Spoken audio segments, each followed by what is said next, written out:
bienvenue à ce deuxième atelier, puisque du coup on a eu un premier atelier la semaine dernière, donc dans le cycle les mardis d'Agitaire par la culture. Donc moi je suis Laure de l'UFISC, donc je suis là avec mes collègues donc Grégoire et Patricia qui sont là. Et donc on vous remercie d'être là pour ce deuxième rendez-vous. Donc certains d'entre vous auront déjà eu cette petite présentation, mais comme il y a des nouveaux participants et participantes, on voulait juste revenir avec vous donc sur le pourquoi de ce cycle d'ateliers. Et donc ce deuxième atelier porte plus spécifiquement donc, sur la question de l'accompagnement par la culture, donc des parcours d'engagement des jeunes adultes des 18-35 ans en territoire rural. Donc l'atelier il va se dérouler jusqu'à 16 heures. Et donc pour rappel, la semaine dernière, on a travaillé sur et échangé sur la question de l'accompagnement par la culture des parcours des jeunes porteurs de projets en milieu rural. Et donc tous les ateliers seront rediffusés, donc vous pourrez également regarder les autres ateliers si vous n'avez pas pu y participer. Donc pour ce deuxième atelier, merci donc aux structures et aux personnes qui sont là avec nous aujourd'hui, et notamment donc trois personnes qui vont, trois structures pardon, qui vont présenter comme témoignage pour qu'on puisse échanger ensuite sur la question donc, de l'engagement. Donc on a donc Sidonie Diaz, merci d'être là donc, pour le lieu. Et ensuite, comme a dit aussi Grégoire, donc il y a Lisa Bélangeon et Valérie Vigouroux pour Au foin de la ruche. Et puis du coup Thierry, donc je ne sais pas si Thierry Titi Evelyn est bien arrivé, je ne le vois pas en vidéo, mais je pense qu'il va arriver dans pas longtemps pour nous rejoindre, donc qui sera là pour présenter le Zinoran. Ensuite, je laisserai la parole à Grégoire et à Réjeanne, donc qui est avec nous également donc dans le cadre du projet Agitaire que je vais présenter juste après. Et qui donc conduit une étude de cas plus spécifiquement sur Agitaire en faisant des entretiens sur la question de l'accompagnement également. Et Grégoire, dont certains d'entre vous ont déjà pu avoir des échanges puisqu'il porte l'enquête auprès des structures artistiques et culturelles en milieu rural. Et donc aujourd'hui, on voulait revenir donc plus spécifiquement sur la question de l'engagement des jeunes adultes en milieu rural et donc avec les questions peut-être de d'où surgit l'engagement, la question de la diversité des formes d'engagement, la question de l'accompagnement de ces parcours d'engagement, la question aussi des formes de transmission, mais aussi quelle transformation, quel enrichissement réciproque qu'il peut y avoir grâce aux jeunes adultes et à leur participation, leur engagement. Je vois que Thierry est arrivé, donc bonjour à Thierry. Et ensuite, donc cette deuxième partie de l'atelier sera après des présentations de chaque structure animée donc par Réjeanne et Grégoire. Et ensuite, on a avec nous donc Sébastien Cornu, merci également d'être là pour ce deuxième atelier, qui participe également donc, depuis le début du projet Agitaire aux échanges et au comité de pilotage, et qui est donc consultant dans le secteur culturel et qui fera la synthèse de l'atelier. Donc juste pour vous expliquer en 2 minutes, le projet Agitaire, donc qui veut dire faciliter l'accueil des jeunes adultes et de leurs initiatives en territoires ruraux, est un projet donc sur 3 ans qui a démarré en 2018, qui est financé par les fonds européens, notamment le FEADER. Donc c'est un projet qui est coporté avec 4 autres partenaires, l'ADRE, le RECA, CIPRA France et le CREFAD Auvergne. Nous, l'UFISC, on représente un peu plus la dimension donc, culturelle et qu'on travaille donc aujourd'hui avec vous.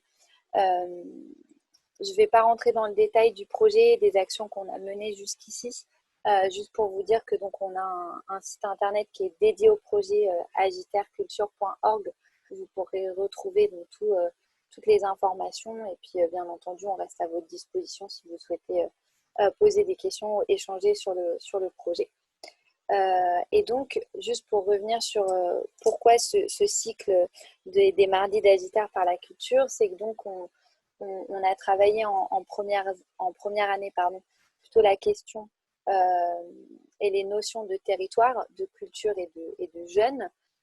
Donc on a bien vu qu'il y avait plusieurs sens à ces mots. Et on avait envie, donc, sur cette première année, d'observer aussi ce qui se faisait au niveau des structures artistiques et culturelles et de déconstruire de regarder de plus près la notion donc, des parcours de jeunes entendus donc, dans ce projet par les 18-35 ans, parce qu'on s'est rendu compte aussi que cette tranche d'âge était peu regardée, qu'on avait beaucoup d'études et de statistiques plus sur les jeunes jusqu'à 18 ans, et puis qu'ensuite, ben, on avait un peu plus de mal à suivre ces jeunes. Et donc, on s'intéresse dans ce projet Agitaire à la notion de parcours. Euh, et donc, on a eu aussi envie de regarder donc, la notion de, de relation entre les jeunes adultes avec les territoires ruraux en se posant les questions de quelles sont les difficultés rencontrées par ces jeunes et quels accompagnements possibles, quels manques. Et on s'est rendu compte que les structures artistiques et culturelles donc, étaient une forme de réponse du fait d'être donc des espaces d'accueil, de rencontres entre jeunes et moins jeunes, et qu'il y avait donc des formes d'accompagnement qui étaient formalisées ou non d'ailleurs. Et donc, il nous a semblé important de valoriser et de renforcer le rôle de l'accompagnement de ces structures et de poursuivre un travail d'analyse parce qu'il existe déjà des travaux, mais donc de compiler un petit peu ce qu'il existe et de poursuivre un peu le travail. Et donc, c'est pour ça qu'à travers les ateliers des mardis d'Agitaire, on a trouvé intéressant d'échanger donc, sur plusieurs thématiques. Donc, comme le premier atelier, comme je l'ai mentionné, donc plutôt sur la question donc, de parcours d'accompagnement de jeunes porteurs de projets, sur la dimension porteur de projet. On aura un prochain atelier donc sur la question de l'accompagnement plutôt donc la question professionnelle des jeunes adultes, de l'emploi, et aussi ensuite donc le dernier mardi ce sera sur la question des parcours culturels, et donc aujourd'hui on va s'intéresser donc à la notion d'engagement. Et donc je vais m'arrêter là pour laisser la parole à Grégoire et Réjeanne, et notamment Grégoire pour présenter les intervenants, que je remercie encore d'être là aujourd'hui avec nous.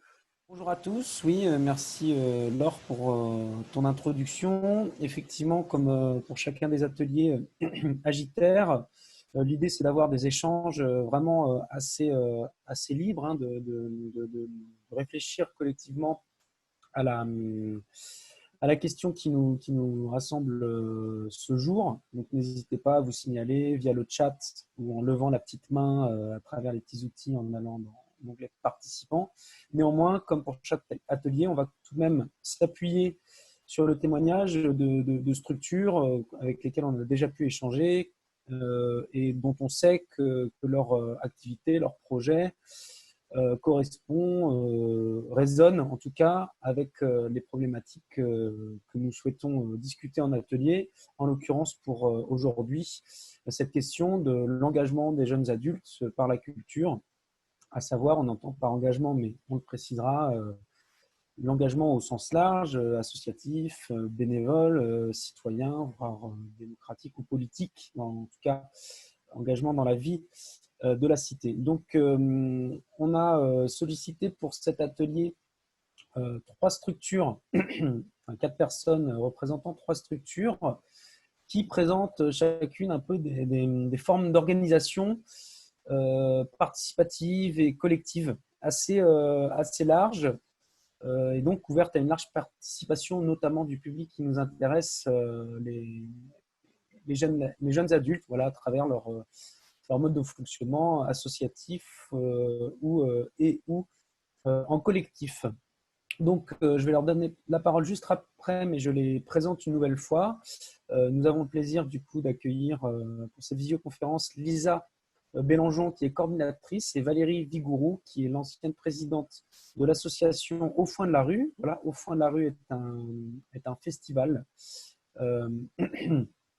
qui se situe à Saint... Alors, j'espère que je ne dis pas de bêtises. Saint-Denis-de-Gâtine, c'est ça. À Saint-Denis-de-Gâtine, donc en plein milieu rural, voilà, qui fait appel chaque année à énormément de bénévoles, mais qui s'appuie également sur tous ces bénévoles et cet engagement pour leur activité à l'année. Nous sommes également, nous avons le plaisir également d'être avec Sidonie Diaz, qui coordonne un lieu de création pluridisciplinaire qui s'appelle Le Lieu, également implanté en milieu rural, et qui s'appuie pareillement sur un collectif de citoyens, d'habitants du territoire qui s'appelle les gens du collectif. Et enfin, nous avons avec nous Thierry, Titi Evelyn, qui représente le collectif Y Croit Quoi. Le collectif Y Croit Quoi est un collectif d'associations qui gère un lieu dédié plutôt au concert, aux musiques actuelles, à Montaigu, qui s'appelle Le Zinor. Et voilà, ils ont un fonctionnement vraiment en collectif associatif avec une logique d'organisation très démocratique, très collective. Donc ces 3 témoignages nous semblaient assez éclairants par rapport à la problématique qui nous intéresse aujourd'hui. Du coup, pour commencer, et je demanderai, s'il vous plaît, à chacun de ces intervenants de nous présenter dans un premier temps en quelques mots, tout d'abord un peu les grandes lignes de leur projet et de son mode d'organisation et de justement des espaces de participation qui sont mis en place pour organiser ce projet. Peut-être s'ils peuvent rapidement nous dire également combien de personnes cela concerne. Et j'aimerais dans la foulée de cette petite présentation, s'il vous plaît, que vous nous évoquiez à première vue, un peu à chaud, ce que vous entendez derrière ce qu'évoque pour vous la notion d'engagement, en particulier en territoire rural. Je propose de tout de suite tester, vérifier si la connexion va bien tenir et du coup de donner la parole à Lisa et Valérie. Donc voilà, si vous pouvez nous présenter en quelques mots le projet, le mode d'organisation, les personnes que cela concerne et donc comment résonne la notion d'engagement pour vous. Eh ben, bonjour à tous. Donc Lisa, je vais m'atteler à la partie présentation et puis je laisserai la parole à Valérie sur l'engagement. Du coup, Au Fond de la Rue, c'est une association qui a 21 ans cette année, qui organise des événements culturels en milieu rural. Donc dans le bourg de Saint-Denis-de-Gâtine, effectivement en Mayenne. Donc c'est 1500 habitants, donc dans un département où il y a 300 000 habitants à peu près, pour donner l'ampleur de ce grand département. Il y a autant de vaches que d'habitants chez nous, c'est souvent ce qui est dit, et c'est une réalité. Dans les événements qu'on organise, il y a un festival, c'est ce qui, on va dire, est le plus connu et la face visible de l'iceberg de ce qu'on propose à l'année. C'est 16 000 festivaliers sur le premier week-end de juillet, habituellement, avec 1200 bénévoles pour le porter et 3 salariés. Des intermittents aussi, mais en tout cas à l'année c'est 3 salariés et 1200 bénévoles sur le week-end, avec des valeurs qu'on définit souvent autour de la cohésion sociale, la convivialité, tout ce qui est éducation populaire. Et ça passe notamment en fait plutôt par notre fonctionnement et nos prises de décision et nos manières de faire. Il y a vraiment une volonté de faire et de construire l'événement, de co-construire avec les habitants et les personnes du territoire en fait qui s'inscrivent et qui se reconnaissent dans le projet. Et ça passe notamment par une organisation en commission, avec des commissions bénévoles qui peuvent être opérationnelles, comme dans beaucoup de festivals, type bar, restauration, etc. Mais aussi sur des sujets plus transversaux, tout ce qui est prévention, accessibilité, environnement. Notre commission accessibilité, elle a 10 ans, donc il y a des choses qui ont été mises en place sur l'accueil des personnes en situation de handicap, par exemple. Les partenariats privés sont quasiment gérés en grande majorité par des bénévoles. Il y a vraiment cette implication au jour le jour avec l'équipe bénévole et des liens salariés bénévoles très forts. Jusqu'il y a peu, c'était le bureau associatif qui gérait toute la partie RH et coordination de l'équipe. On dirait à quel point c'est très inscrit bénévole dans le fonctionnement. Un CA qui se réunit une fois par mois sur l'ensemble coup des actions et on va dire des sujets relatifs au fonctionnement de l'association. Un CA qui oscille entre 15 et 20 personnes, et sur la participation et l'implication, on va dire, du public jeune. Actuellement, sur 15 membres du CA, on a un tiers à peu près qui a moins de 35 ans. Et il y a quelques années, on faisait le compte rapidement, on était plus sur un 10e ou voire un 5e. Enfin, sur la vingtaine de membres du CA, on devait avoir 2-3 moins de 35 ans. Et depuis 2 ans, on est plutôt à un tiers. Donc, ce qui est plutôt un bon signe pour nous, en tout cas en termes de renouvellement et d'implication. Voilà, sur sur les actions à l'année, ça va plutôt représenter une centaine de bénévoles, puisqu'on parlait de 1200 bénévoles sur le festival, mais qui forcément brassent énormément de monde, et avec des personnes qui viennent très ponctuellement pour voir les concerts, comme beaucoup de bénévoles. Mais on a à peu près 600 bénévoles récurrents qui reviennent vraiment chaque année, et qui sont inscrits sur la durée, sur l'envie de participer à ce projet, avec des implications plus ou moins intenses, et une centaine qui sont vraiment présents à l'année, soit sur les autres projets plus, on va dire, d'envergure plus familiale et qui se déroulent tout au long de l'année, soit en étant responsable de commission, et du coup de traiter les problématiques, projets ou opérations, enfin tout ce qui est opérationnel qui leur sont délégués. Puisque l'idée, c'est vraiment de s'appuyer et de faire avant tout par les bénévoles, plutôt que de chercher des solutions de prestations ou autres, qui n'est pas seulement dans une notion d'économie, mais vraiment aussi dans le fait de responsabiliser et puis d'impliquer. Voilà pour la présentation. Merci. Du coup, tu souhaitais laisser la parole à Valérie, plus pour parler de manière un petit peu plus éthique en termes de valeur, de ce que peut-être elle entend et vous entendez derrière ce terme engagement. Oui, alors moi je suis issue du milieu rural, même si je suis pas mayonnaise d'origine.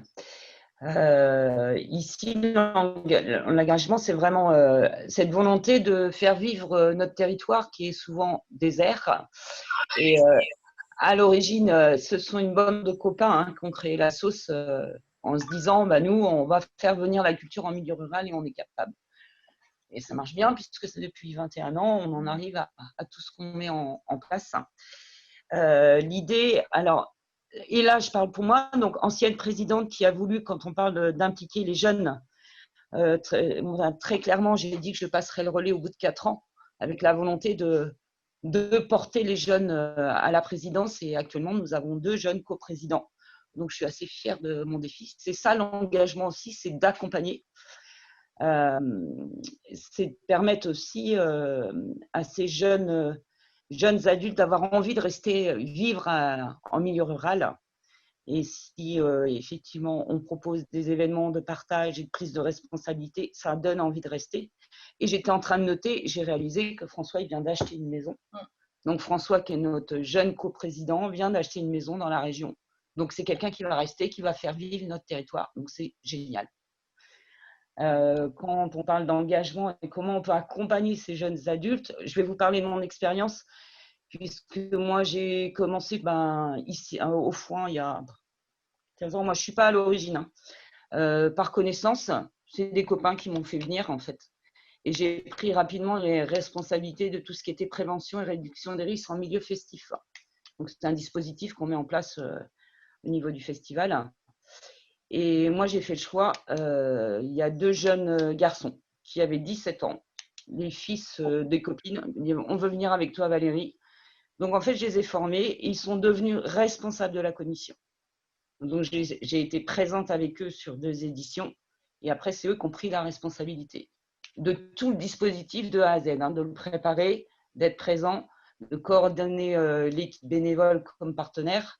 Donc, leur témoignage, ce qui me renvoyait, eux, c'était l'intérêt pour eux, c'était de prendre des responsabilités, de savoir comment on montait un réseau, comment on prenait des responsabilités. Et Merlin, qui a témoigné dans une petite vidéo, moi je me souviens, il disait c'est génial parce que moi je veux être chef de projet, ça m'a permis aussi d'avoir cette expérience-là. Donc, ce n'est pas seulement l'implication pour l'engagement au niveau culturel, mais aussi pour leur vie professionnelle par la suite. Voilà. Merci, merci. Bah, pas de souci. Oui, Excuse-moi, c'est pas grave, je je peux en te dire coupe.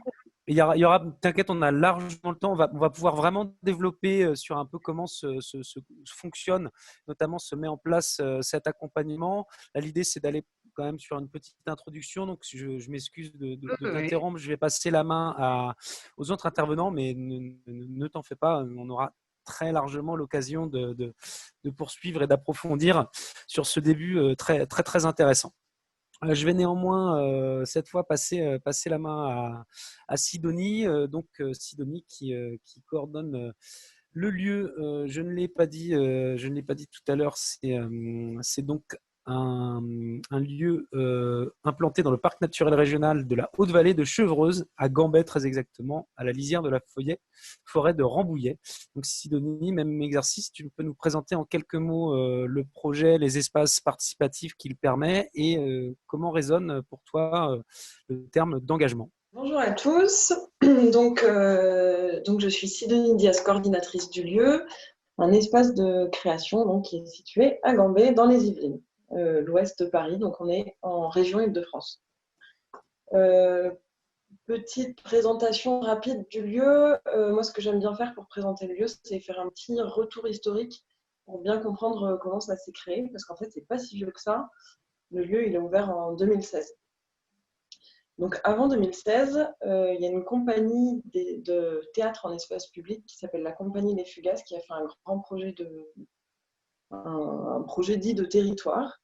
Le projet, c'était d'aller pendant 3 mois dans un village des Yvelines, pour rencontrer un maximum de personnes et proposer à toutes ces personnes de fabriquer un grand spectacle en déambulation dans le village à l'issue des 3 mois.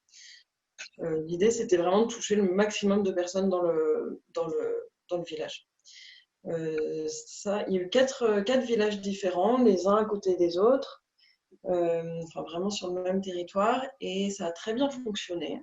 Et au fur et à mesure des volets de Escapade, c'est un projet qui s'appelait Escapade, mais les gens revenaient pour participer toujours, même si ce n'était pas forcément leur village.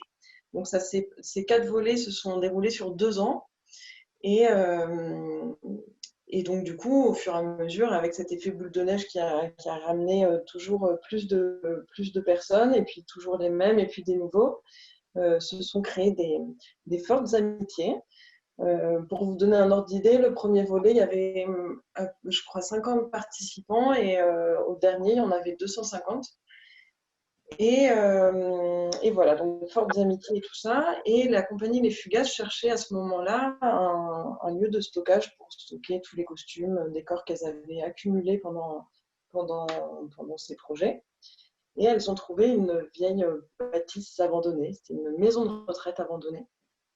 Et elles ont vu le potentiel qu'il y avait, mais juste la compagnie et les membres de la compagnie, c'était pas possible de rénover, de réhabiliter.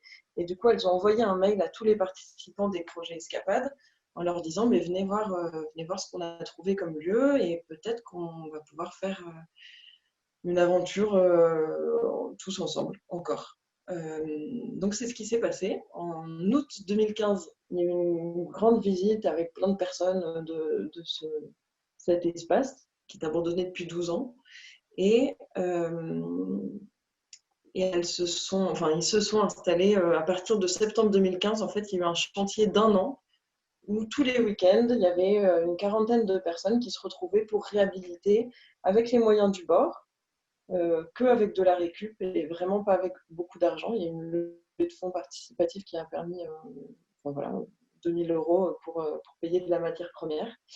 Et voilà. Donc, ces personnes qui se retrouvaient tous les week-ends à 40 personnes, c'était des familles, enfants, ados, parents, et puis des amis. Et il y avait des artistes qui étaient des copains de la compagnie Les Fugaces, et puis des habitants du coin, des 4 villages aux alentours. En octobre 2016, du coup, il y a eu l'ouverture officielle du lieu, et à partir de ce moment-là, En fait, pendant le chantier, ces personnes se sont dit, bon, qu'est-ce qu'on crée en fait vraiment? Et ils se sont dit, ça serait chouette de faire un espace de création artistique où on accueille des compagnies qui viennent, et comme ça, ils viennent en résidence, et puis nous, on assiste à leur sortie de résidence, et puis ça nous fait, voilà, ça nous fait un lieu de spectacle, un lieu de rencontre, etc. Donc ça s'est décidé comme ça. Et, et puis donc la première année, ils étaient tous bénévoles, artistes comme habitants, pour mettre en œuvre ce projet tous ensemble. Voilà. Et puis moi, je suis arrivée en octobre 2017, septembre 2017, en tant que coordinatrice pour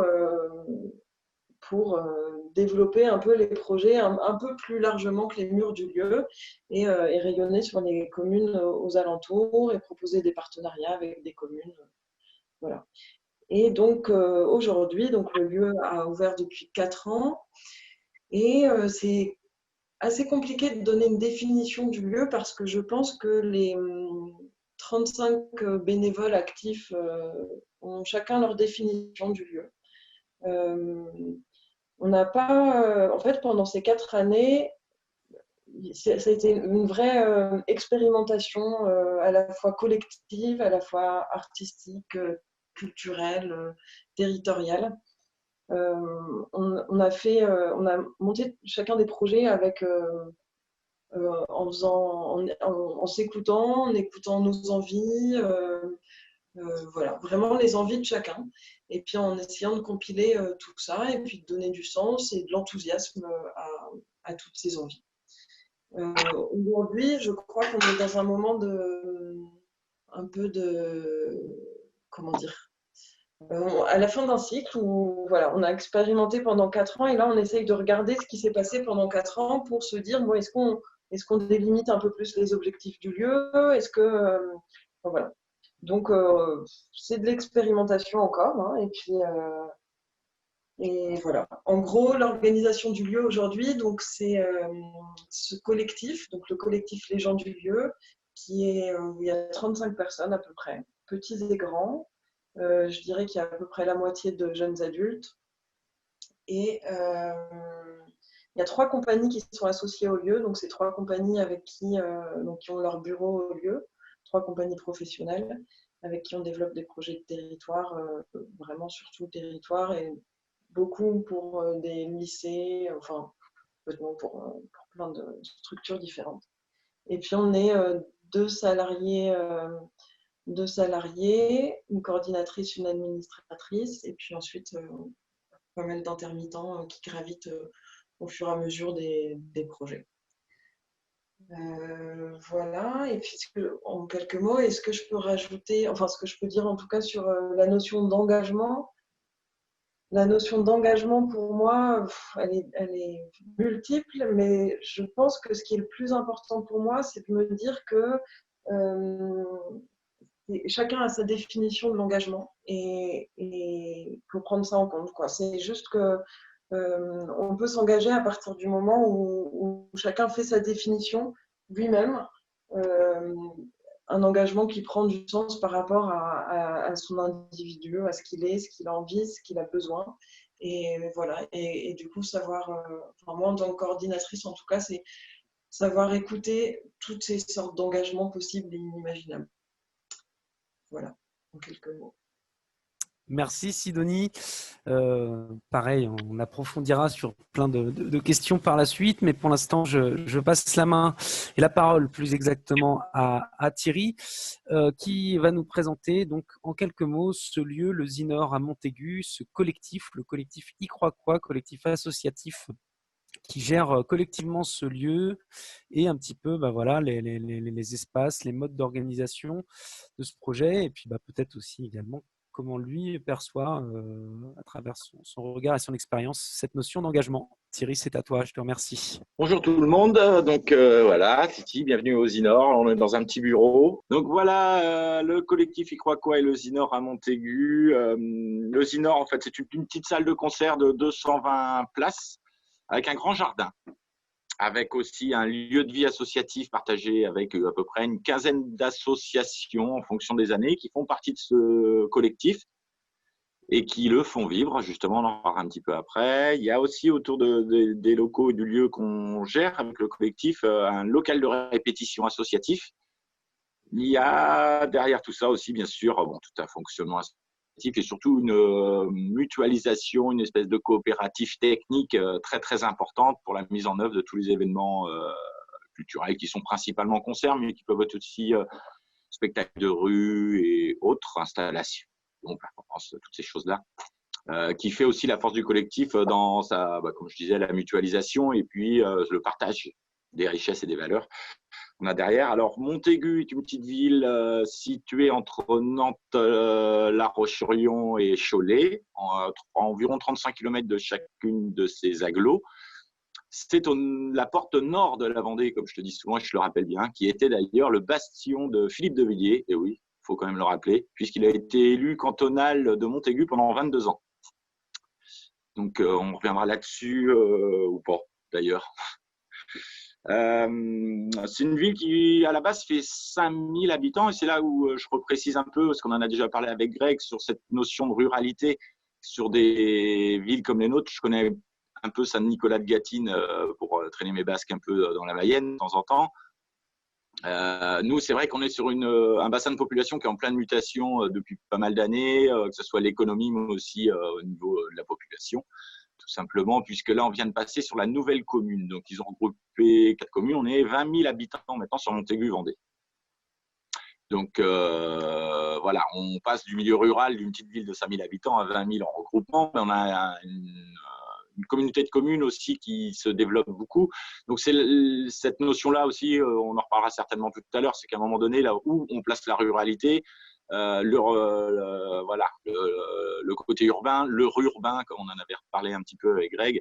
C'est vrai que nous, on est un petit peu entre deux eaux, on va dire, même si, quelque part, il y a 30 ans à peu près, j'y arrive, Montaigu était quand même une ville très rurale et tout son bassin de population.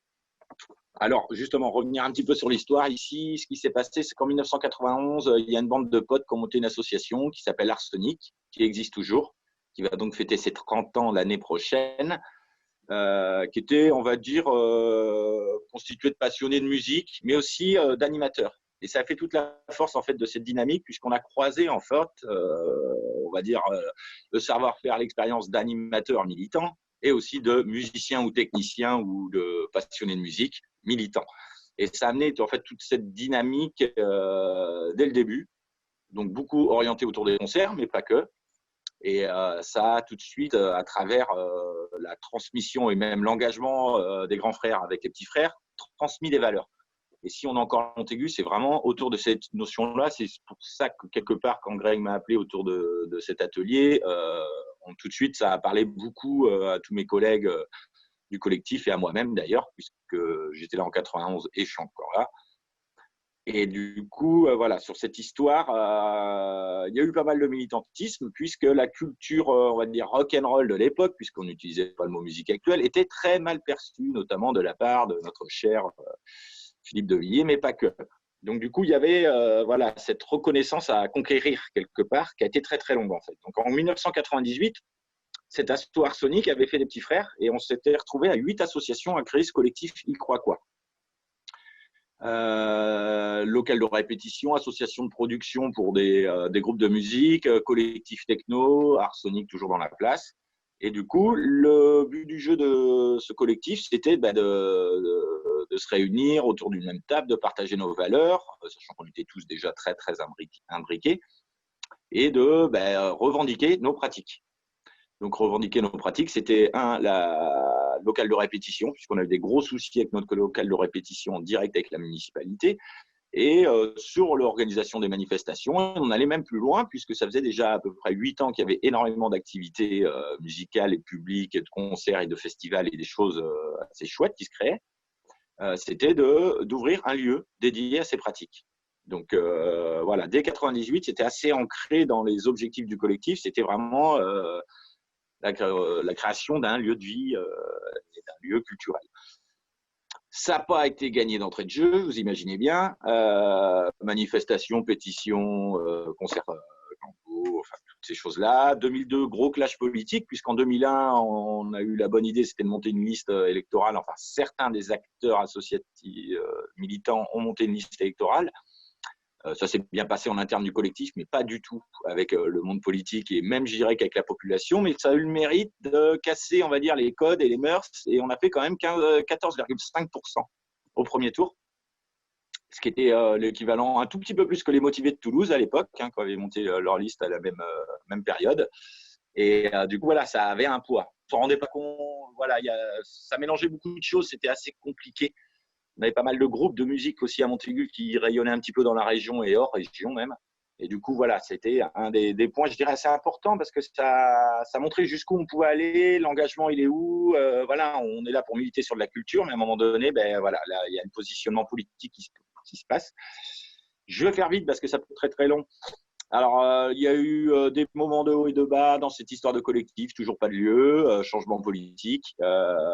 2012, en fait, on a un privé et là, on arrivait vraiment à une période de clash, encore une fois, un privé qui nous propose au collectif de mettre en place une salle de concert dans un de ses hangars parce que, il est complètement opposé à la politique actuelle. Et deux, il a envie d'aider les jeunes tout simplement à trouver une solution depuis 15 ans, parce que comme je vous ai dit, on est bien en 2012, ça fait à peu près 15 ans qu'on est en train de chercher une solution pour pouvoir avoir un lieu périn. Et donc voilà, le Zinor est né en 2012, il y avait toujours en moyenne 15 associations dans le collectif, donc ça a permis à ces 15 associations qui étaient vivantes à cette époque-là, puisque vous imaginez bien qu'il y a un turnover régulier, de pouvoir s'installer dans ces locaux et de faire vivre les premières années de ce combat, quelque part, qui a été gagné.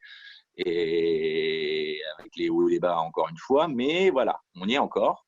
2020, c'est ça, 8 ans. 8 ans en mode associatif. Voilà, le collectif tient bon. Faut savoir qu'ici, voilà, le fonctionnement, maintenant, je vais en parler rapidement, c'est très basé sur la démocratie participative quelque part. Donc, on oblige chaque association qui organise donc les concerts aux Zinor à être impliquée dans le CA et le bureau du collectif Y Croit Quoi. Il peut y avoir aussi des gens qui n'ont rien à voir aux associations, mais qui ont juste envie de s'impliquer dans le collectif.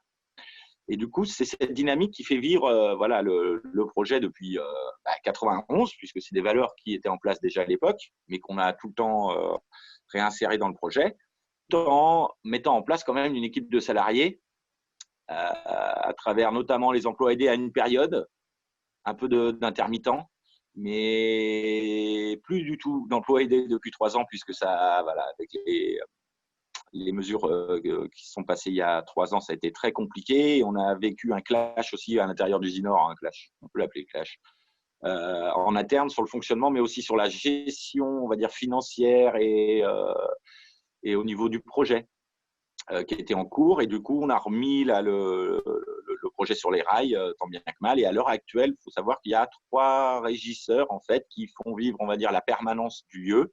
Beaucoup d'investissements bénévoles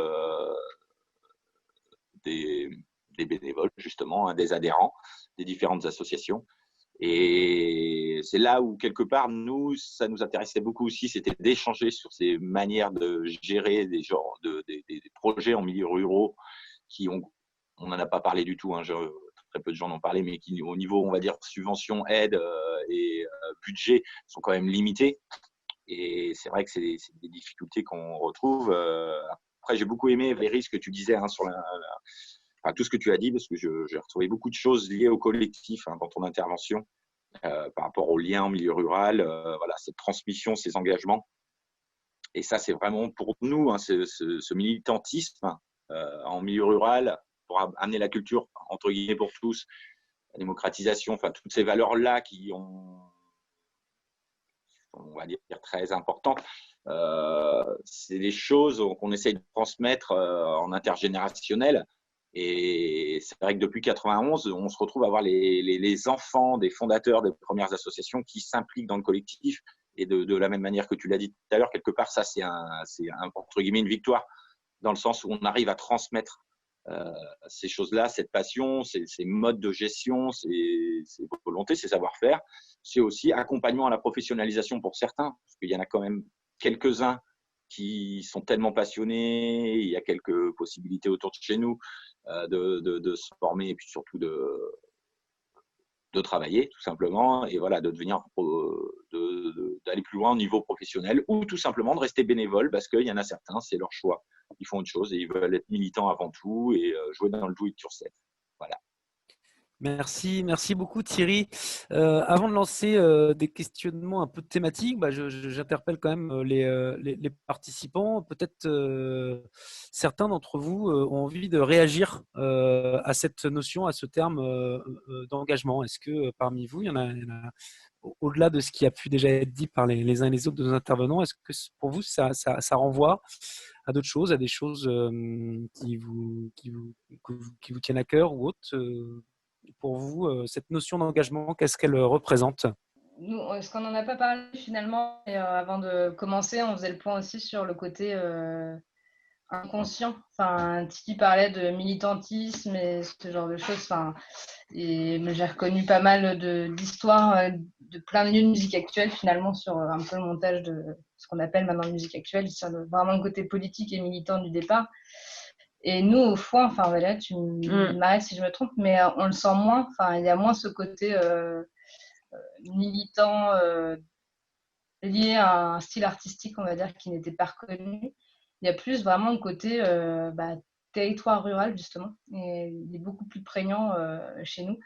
Et ce côté en fait, il faut qu'on organise des choses, mais par exemple, à Saint-Denis, il y a 3 événements chaque été qui réunissent plus de 5000 personnes. Enfin, il y a un événement sportif, un événement autour de… Fête traditionnelle. Ouais, fête de la traditionnelle, c'est une fête de la moisson, il y a le foin, et finalement, on retrouve les mêmes bénévoles partout, avec leurs enfants, leurs petits-enfants. Et quand on en parle, pour eux, il y a un côté complètement inconscient de cette transmission et de cette notion d'engagement. C'est juste que pour eux, c'est complètement normal et ça fonctionne comme ça. On crée nos événements. Et tout le monde vient, quoi. Ouais, tout le monde vient. Il faut une place pour la grand-mère, le petit-fils. Et même nous, au festival, quand les bénévoles pendant l'exploitation sont autorisés à partir de 16 ans pour des problématiques de responsabilité, de plein de choses, on est tout le temps en train de s'arranger, de trouver des solutions et tout sur le montage notamment, pour que les bénévoles puissent venir avec leurs mômes, qui souvent sont bien plus jeunes que 16 ans, parce qu'en fait, pour eux, c'est aussi comme ça que ça se passe et que ça doit se passer. C'est que c'est des événements où on partage de génération en génération et on se transmet ce côté-là de génération en génération, que ce soit un festival, une fête de la moisson, ou peu importe, on vient avec son enfant derrière le stand, quoi. Donc, en fait, c'est cette notion d'engagement qui est intéressante selon les projets et peut-être les lieux où on ressent moins le militantisme politique, voilà. Enfin, même si ça l'est. Certains le sont, mais effectivement. C'est dans l'ADN des gens de Saint-Denis, en fait, d'être bénévole et d'embarquer toute la famille, quoi. J'entends, et ça, je pense qu'on pourra revenir dessus à travers d'autres témoignages, cette logique un peu intergénérationnelle de transmission. Néanmoins, tout le monde n'est pas fils de bénévoles. Par ailleurs, mis à part ces logiques et intergénération, comment survient cet engagement? Comment se crée le lien? Comment se fait la rencontre entre les habitants du territoire, les bénévoles et votre projet? Est-ce que vous avez un peu une idée de cette logique? Comment est-ce qu'on passe d'une logique peut-être un petit peu de consommation d'un événement à une logique d'implication ou des choses comme ça? On avait dit, comment passe-t-on d'un jeune qui passe à un jeune qui reste? Eh bien, déjà, c'est le bouche à oreille et c'est surtout l'accueil. Ça, c'est quelque chose… on prend vraiment soin de l'accueil de nos nouveaux bénévoles. On fait des journées bénévoles. On prend du temps pour échanger avec eux.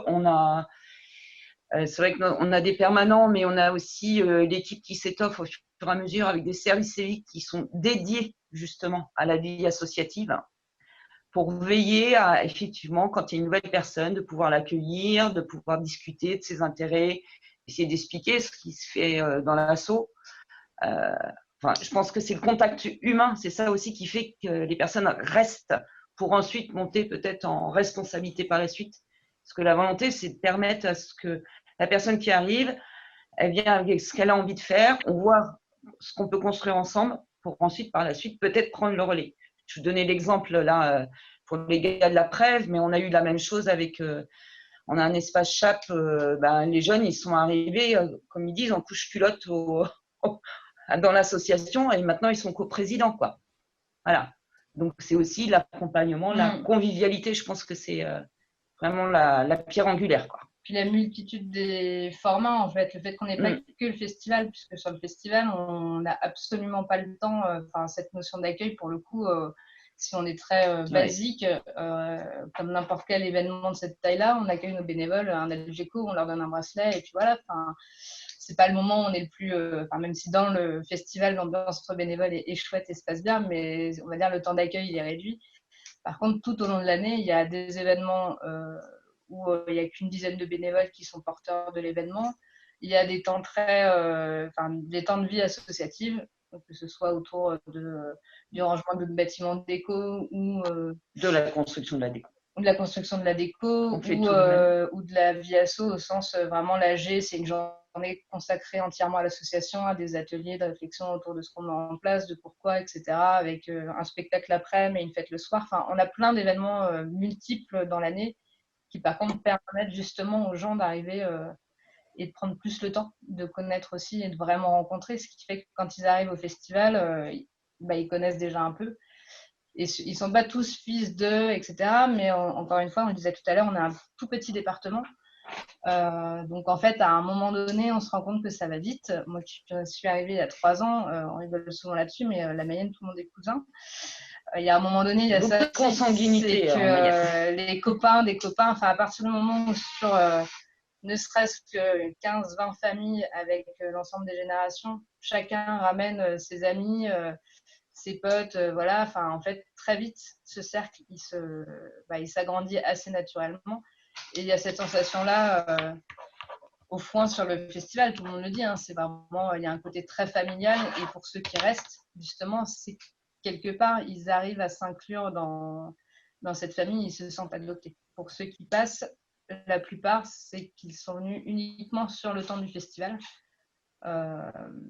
Mais pour le coup, effectivement, plus dans une notion de consommation. On le voit, on en discute chaque année ils viennent faire leur créneau bénévole, ils profitent des concerts. C'est une manière pour eux d'accéder gratuitement, on va dire, aux concerts. Pour les autres, ça passe par la rencontre. En fait, ceux qui restent, c'est parce que leur poste bénévole, ils ont fait connaissance d'un autre, ils ont envie de revenir. C'est la bande de potes. C'est ni plus ni moins ça. Faut pas chercher bien loin. Après, sur justement d'autres choses, on a mis en place des actions culturelles et tout ce qui est inclusion. Mais c'est là, je te vois, on se connaît maintenant. Je te laisse la parole. C'est pour compléter, oui. Il y a les potes, il y a les jeunes adultes et puis tout ce qui concerne le public habitant, où on a dédié des temps actions culturelles aussi, pour pouvoir construire aussi avec les habitants. En fait, c'est assez… on parlait d'évolution, d'histoire. Le Foin de la Rue, ça a commencé vraiment dans la rue de Saint-Gatine. Au fur et à mesure, ça a grandi, ça a été fermé, c'est devenu un espace payant.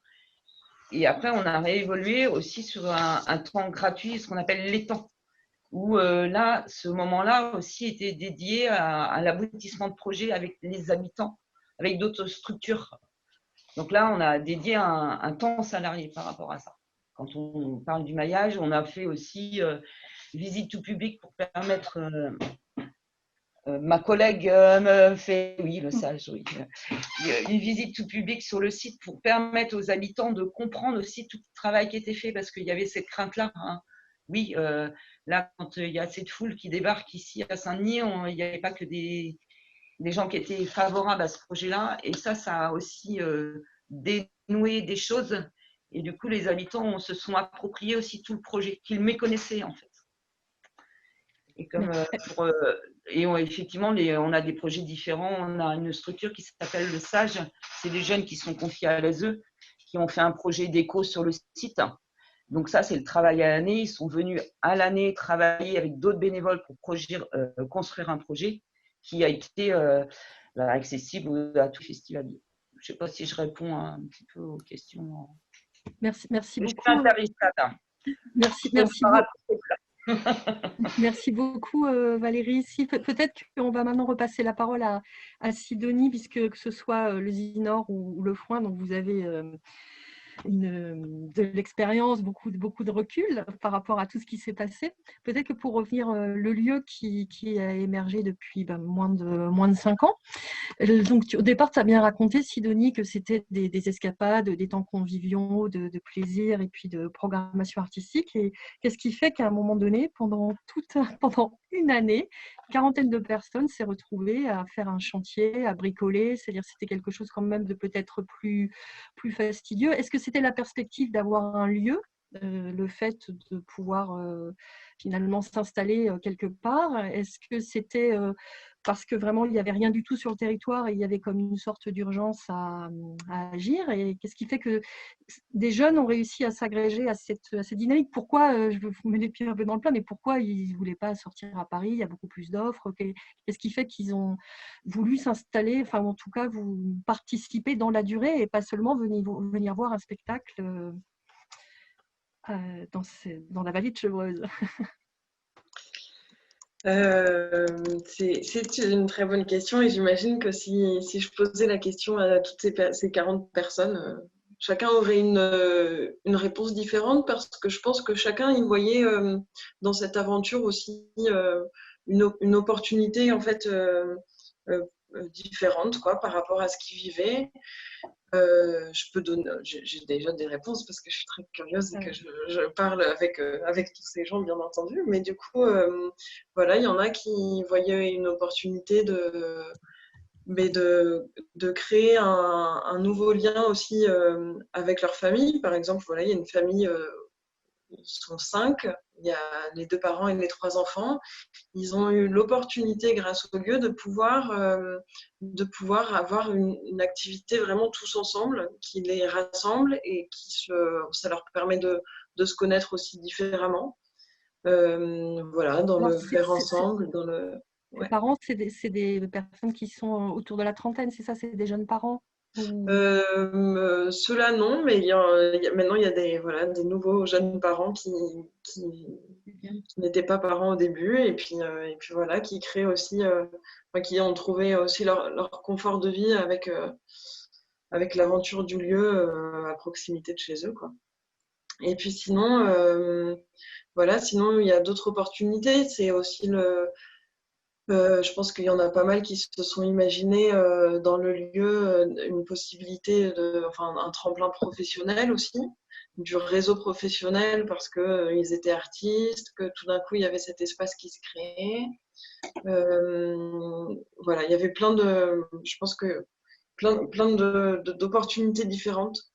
Et en tout cas, là où aujourd'hui, en fait, c'était très ouvert, quoi. C'était vraiment très ouvert pour que chacun puisse s'imaginer dans ce projet. Et du coup, y rester. Et aujourd'hui, j'ai l'impression que si ça continue de bien fonctionner et s'il y a autant de gens aussi engagés et bien engagés dans cette aventure, c'est que j'ai l'impression qu'on prend vraiment le temps de chacun se connaître et qu'on crée un lien très singulier pour chacun, un lien singulier, individuel et privilégié entre chaque individu et le collectif. Et voilà. Du coup, voilà, tout le monde y trouve sa place. Alors, je regardais là tout à l'heure là, on a fait j'ai envoyé un espèce de bilan de l'année avec plein de questions à tous les membres du collectif en leur demandant quel serait selon eux le principal objectif du lieu.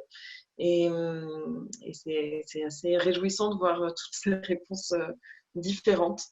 Et voilà, et dans ces réponses différentes, il y a la rencontre humaine avant tout, il y a le fait de soutenir des artistes, il y a le fait de pouvoir intéresser du public. Enfin, il y a 1000 objectifs différents et pourtant j'ai demandé, la question c'était quel est selon vous le principal objectif?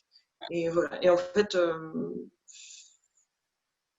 finalement, je trouve ça assez super. Moi, en tant que coordinatrice, c'était un peu vertigineux parce que je ne savais plus quels étaient les objectifs qu'il fallait servir dans mon boulot, dans mes missions. Et en fait, je suis en train un peu de changer, de m'adapter, et je me dis que en fait, c'est cette richesse en fait qu'il faut cultiver, c'est la richesse de tous ces objectifs en fonction de chacun, parce qu'en fait, ça se compile bien. Et voilà. Et puis sinon, je peux donner l'exemple voilà, d'un jeune qui reste. J'ai posé la question directement à un jeune qui est arrivé à 18 ans au lieu, et puis qui est toujours là presque tous les jours, qui vient au lieu, et je lui ai demandé pourquoi il continuait à venir et à donner des coups de main tout le temps. Et en fait, il m'a dit que le lieu, ça avait été un repère que c'était un repère d'un ado perdu, et que maintenant il est moins perdu, et que ça a toujours un peu ce pilier, qu'il retrouve des gens, et que ça fait du bien d'être ensemble. Et voilà, je pense que c'est aussi, ça correspond bien à pas mal de monde dans le collectif. C'est être ensemble et prendre le temps de se connaître, de se respecter, et d'essayer de répondre enfin, avec tout un collectif, aux envies, aux besoins, aux objectifs de chacun. Je ne sais pas si c'est très clair tout ce que je dis, mais voilà. Mais aussi là, il ne vient pas simplement pour passer du temps ou discuter, c'est-à-dire qu'il participe en fait, parce que c'est ça la question. Il participe aussi à la vie du lieu, il participe aussi à des décisions. Parce que je pense que c'est un peu ce que soulevait aussi le Foin de la Rue, c'est effectivement pas le même type d'engagement quand on est là sur un événement très opérationnel que quand on réfléchit un peu au long cours, qu'on va pouvoir prendre des décisions, peut-être des décisions en termes de programmation, en termes d'avenir du lieu, en termes, est-ce qu'à un moment, on monte au créneau aussi pour, comme dans l'histoire du Zinor. Enfin, il y a aussi vraiment un moment de ne pas être passif, en fait, être vraiment partie prenante du projet. Et c'est bien ça le cas dont tu parles. C'est vraiment quelqu'un qui est partie prenante quand on en avait parlé. C'était...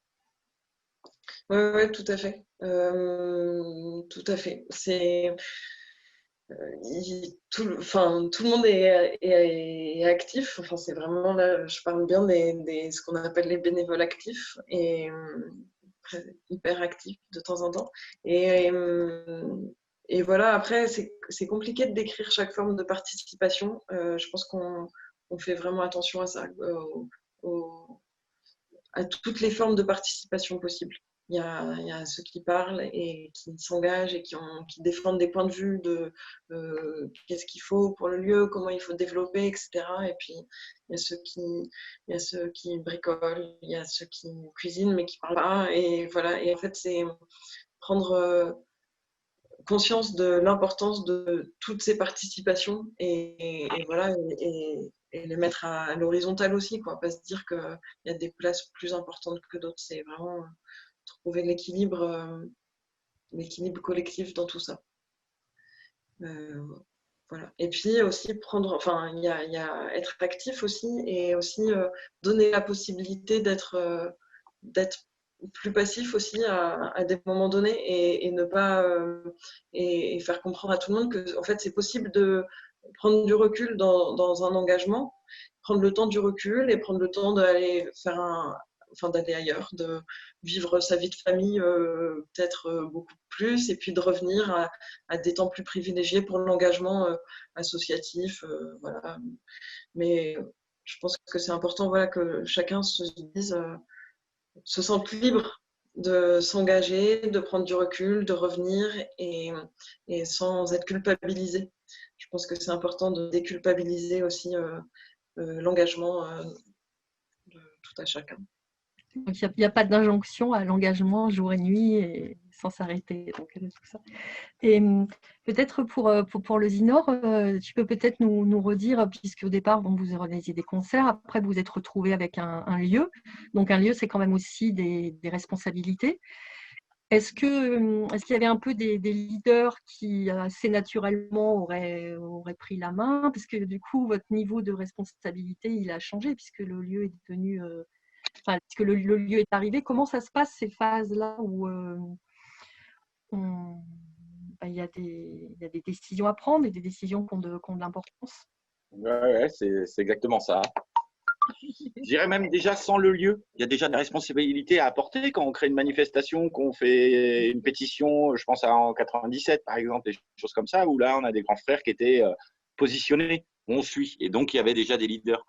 C'est vrai que là, quand le Zinor est apparu, oui, on a un grand leader, voilà, parce que généralement dans l'engagement bénévole, il y a toujours, et Sidonie, c'était très très beau ce que tu as dit, puis je te rejoins complètement sur la diversité d'engagement qu'on peut retrouver. Et en fait, c'est vrai que tu as raison, c'est hyper dur de pouvoir faire une nomenclature de l'engagement. Il y a les passionnés, il y a ceux qui parlent beaucoup, il y a ceux qui parlent moins, il y a ceux qu'on va dire aussi les compétences, parce qu'il y a des gens qui ont été formés dans ces milieux-là, qui sont passés à autre chose, mais qui ont toujours, il y en a d'autres qui découvrent, il y en a des jeunes, des moins jeunes, et c'est vrai que c'est assez particulier. Nous, dans les leaders, on va retrouver ça. Et c'est vrai que souvent, les leaders, je dirais qu'une fois sur deux, ça peut finir en clash quand même. Puisqu'après, on a une prise de position si personnelle. Et où se place, comme tu le disais aussi, Réjeanne, c'est cet investissement jour et nuit, quelque part. Parce qu'à un moment donné, on est dans un projet passionné qui n'est pas forcément un projet professionnel. Puisque ce n'est pas en travaillant dans ce genre de projet qu'on va gagner notre vie. Pour certains, si, mais pas vraiment chez nous, on va dire. Et du coup, c'est vrai que sur la question des leaders, c'est assez délicat, mais sans les leaders, on n'avancerait pas aussi vite, façon de parler, on n'irait pas de la même manière. Nous, c'est vrai que c'était vraiment une autre étape, la gestion du Zinor. En même temps, il fallait y passer, on militait pour ça, donc il fallait assumer. Maintenant, nous, dans la transmission, c'est là que je rejoins Sidonie, c'est que voilà, moi, j'en ai vu beaucoup passer en 30 ans. Alors, j'aime bien cette phrase-là, comment on peut garder voilà, un jeune qui passe, et la différence entre un jeune qui passe et un jeune qui reste. C'est vrai que c'est assez marrant. Moi, je pense qu'il faut les deux. Parce qu'il y a des jeunes, ils sont là juste pour passer, puis il y en a d'autres, ils ont envie de rester. Et c'est ce lien social qu'on n'a pas vraiment évoqué le mot, mais je pense qu'on est vraiment dans ce cas-là, parce que beaucoup de jeunes, moi, que j'ai vu passer, et j'en fais partie aussi, moins quand même, mais c'était parce que dans la rencontre, l'épanouissement, les centres d'intérêt, la reconnaissance personnelle ou collective, un jeune va trouver énormément de choses intéressantes, va pouvoir répondre à des questions ou se poser des nouvelles questions. Et c'est vrai que c'est une aventure, quelque part, comme le disaient aussi les copines du foin, voilà, on nous prend un peu pour des fous souvent, mais quand les gens viennent sur les événements, ils sont là, mais c'est génial ce que vous faites, c'est super. Alors un jeune qui vient, qui n'a jamais fait et qui se retrouve là d'un seul coup avec une espèce de petite reconnaissance parce qu'il participe à une vie associative, pour lui ça donne une force, voilà. Et moi j'en ai vu beaucoup rester. Après on reste pas à vie, c'est où on peut, mais d'ailleurs faut pas que je dise ça parce que je suis encore là. Ouais, c'est pas vrai. Mais voilà, il y a beaucoup de nous. C'est vrai qu'il y a une transmission assez originale, assez particulière. Elle n'est pas évidente à identifier. Nous, il y a cette dynamique de démocratie participative. Donc, c'est ça aussi qui va, pour revenir sur ta question, Réjeanne, sur cette notion de leader. Donc, à un moment donné, nous, on avait instauré un turnover des responsables associatifs en termes de bureau, mais dès les années 90, tu n'avais pas le droit de rester plus de 2 ans à la présidence de l'asso. Il fallait absolument que ça… Et on a plus ou moins toujours gardé ça. Alors, avec le Zinor, 3 ans, c'est bien, parce qu'il faut 2 ans pour comprendre. Donc, au moins, tu fais une année en ayant les billes.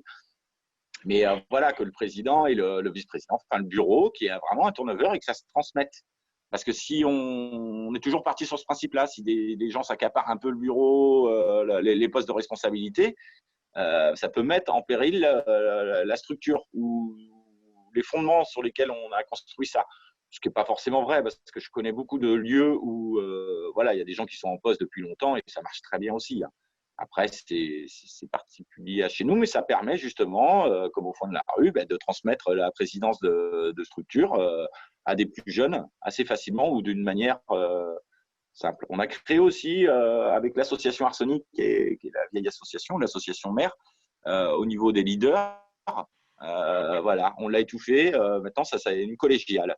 Et on a vraiment écrit les statuts autour d'une collégiale où chaque personne qui est donc membre de la collégiale fait partie du bureau quelque part, mais ce n'est pas un vrai bureau.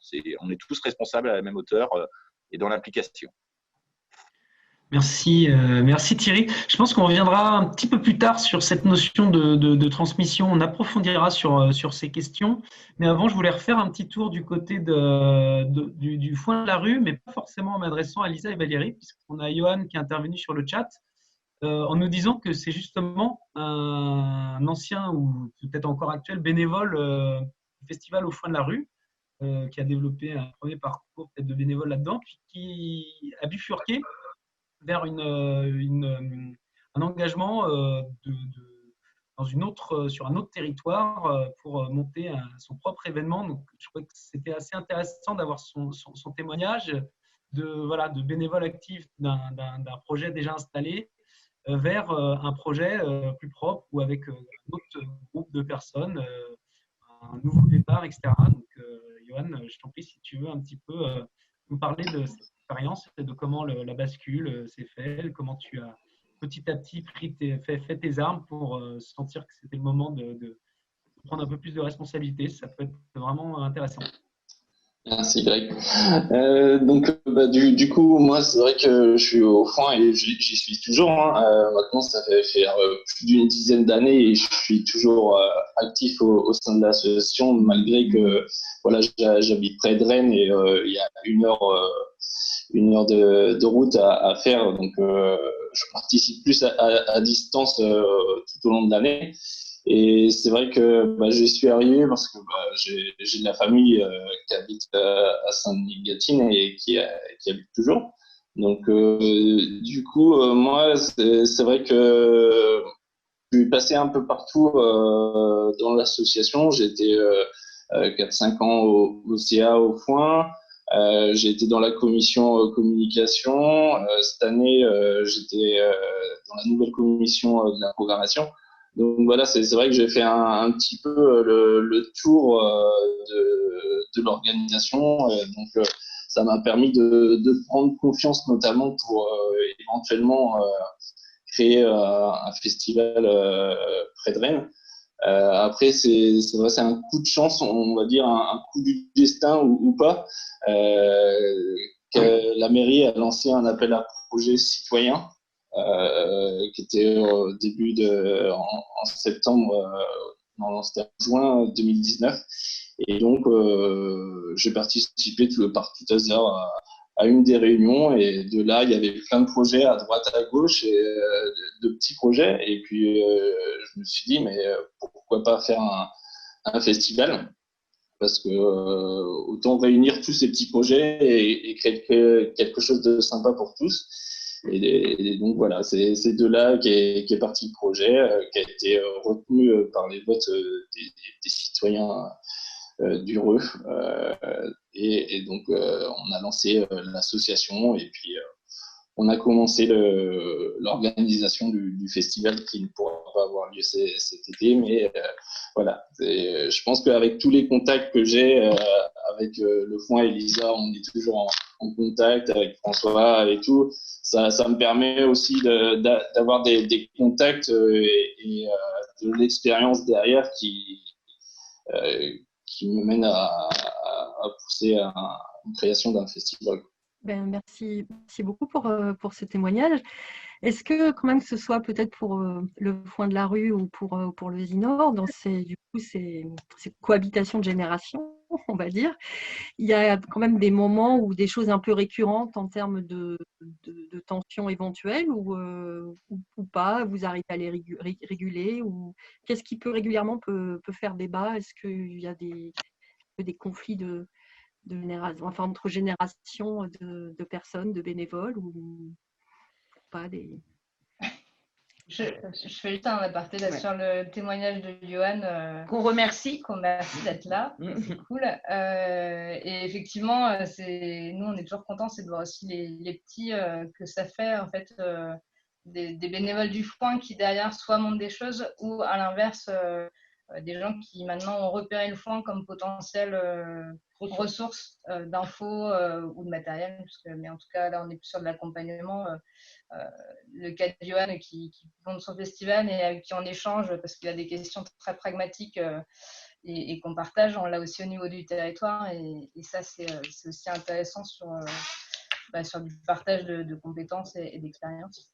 Donc voilà, c'était juste un petit aparté là-dessus et sur l'accompagnement et monter en compétences, mais qui est toujours intéressant parce que ça aide quand on sait qu'on a des repères et des gens qui peuvent un peu guider. Et sur les tensions, Alors, c'est Oui, comme partout. comme partout. Il y a, comme c'était dit aussi, 21 ans, avec des gens qui à l'origine étaient là, qui vieillissent, qui ont des enfants, d'autres responsabilités. Donc, effectivement, des orientations qui sont prises en fonction des… Alors, je ne sais pas s'il y a de leaders, il y a des leaders, il y a des personnalités en tout cas, au fond, et des personnalités qui peuvent imprégner plus ou moins certains projets. Et quand ces personnes-là se retirent, effectivement, quid de ce projet-là? Donc, les périodes de transition, oui, où ça vient re-questionner ce qui a été porté précédemment. Donc, on peut parler effectivement de tension, et puis de tension aussi. Alors, la tension, ça peut être constructif, parce que ça vient tout réinterroger, mais des tensions aussi pour les salariés. Parce que nous, on a des salariés, il y a les bénévoles et les salariés. Et c'est comment on articule tout ça pour… parce que la volonté, c'est un projet mené par des bénévoles, mais on a quand même des salariés qui doivent avoir des feuilles de route. Et des fois, elles sont un peu brouillées, les feuilles de route. Donc, c'est ces moments de tension-là qu'on peut traverser à certains moments. Donc, est-ce que ça veut dire que finalement, oui, les tensions, elles sont peut-être plus entre salariés et bénévoles, finalement qu'entre jeunes et moins jeunes, finalement. Moi, je dirais, alors là, c'est ma position de salarié, mais elles sont mises en exergue par les salariés et du coup, parce qu'on se retrouve au carrefour de beaucoup de choses. Enfin, nous, on est présent au bureau en permanence. Enfin, on est finalement les interlocuteurs de la majorité des bénévoles. Du coup, on voit aussi le côté très multiple de la vision du projet des bénévoles. Parce qu'on sait qu'il y en a qui viennent dans le projet pour le festival, il y en a qui viennent parce qu'on fait des choses à l'année et que c'est super, parce qu'ils peuvent amener leur môme. Enfin, nous, comme on est au contact de tout le monde, ça, on le perçoit. Et on se rend compte que certains bénévoles, c'est normal, c'est humain, mais ne voient que leur vision. Enfin, et du coup, ils sont persuadés que tout le monde pense que ce projet-là, que la définition qu'ils ont du projet est la définition du projet au fond de la rue. Et ça, c'est le côté très… qui, je pense, est propre à plein d'assauts. C'est beaucoup d'informels et peu d'écrits. Les statuts n'ont pas forcément bougé depuis…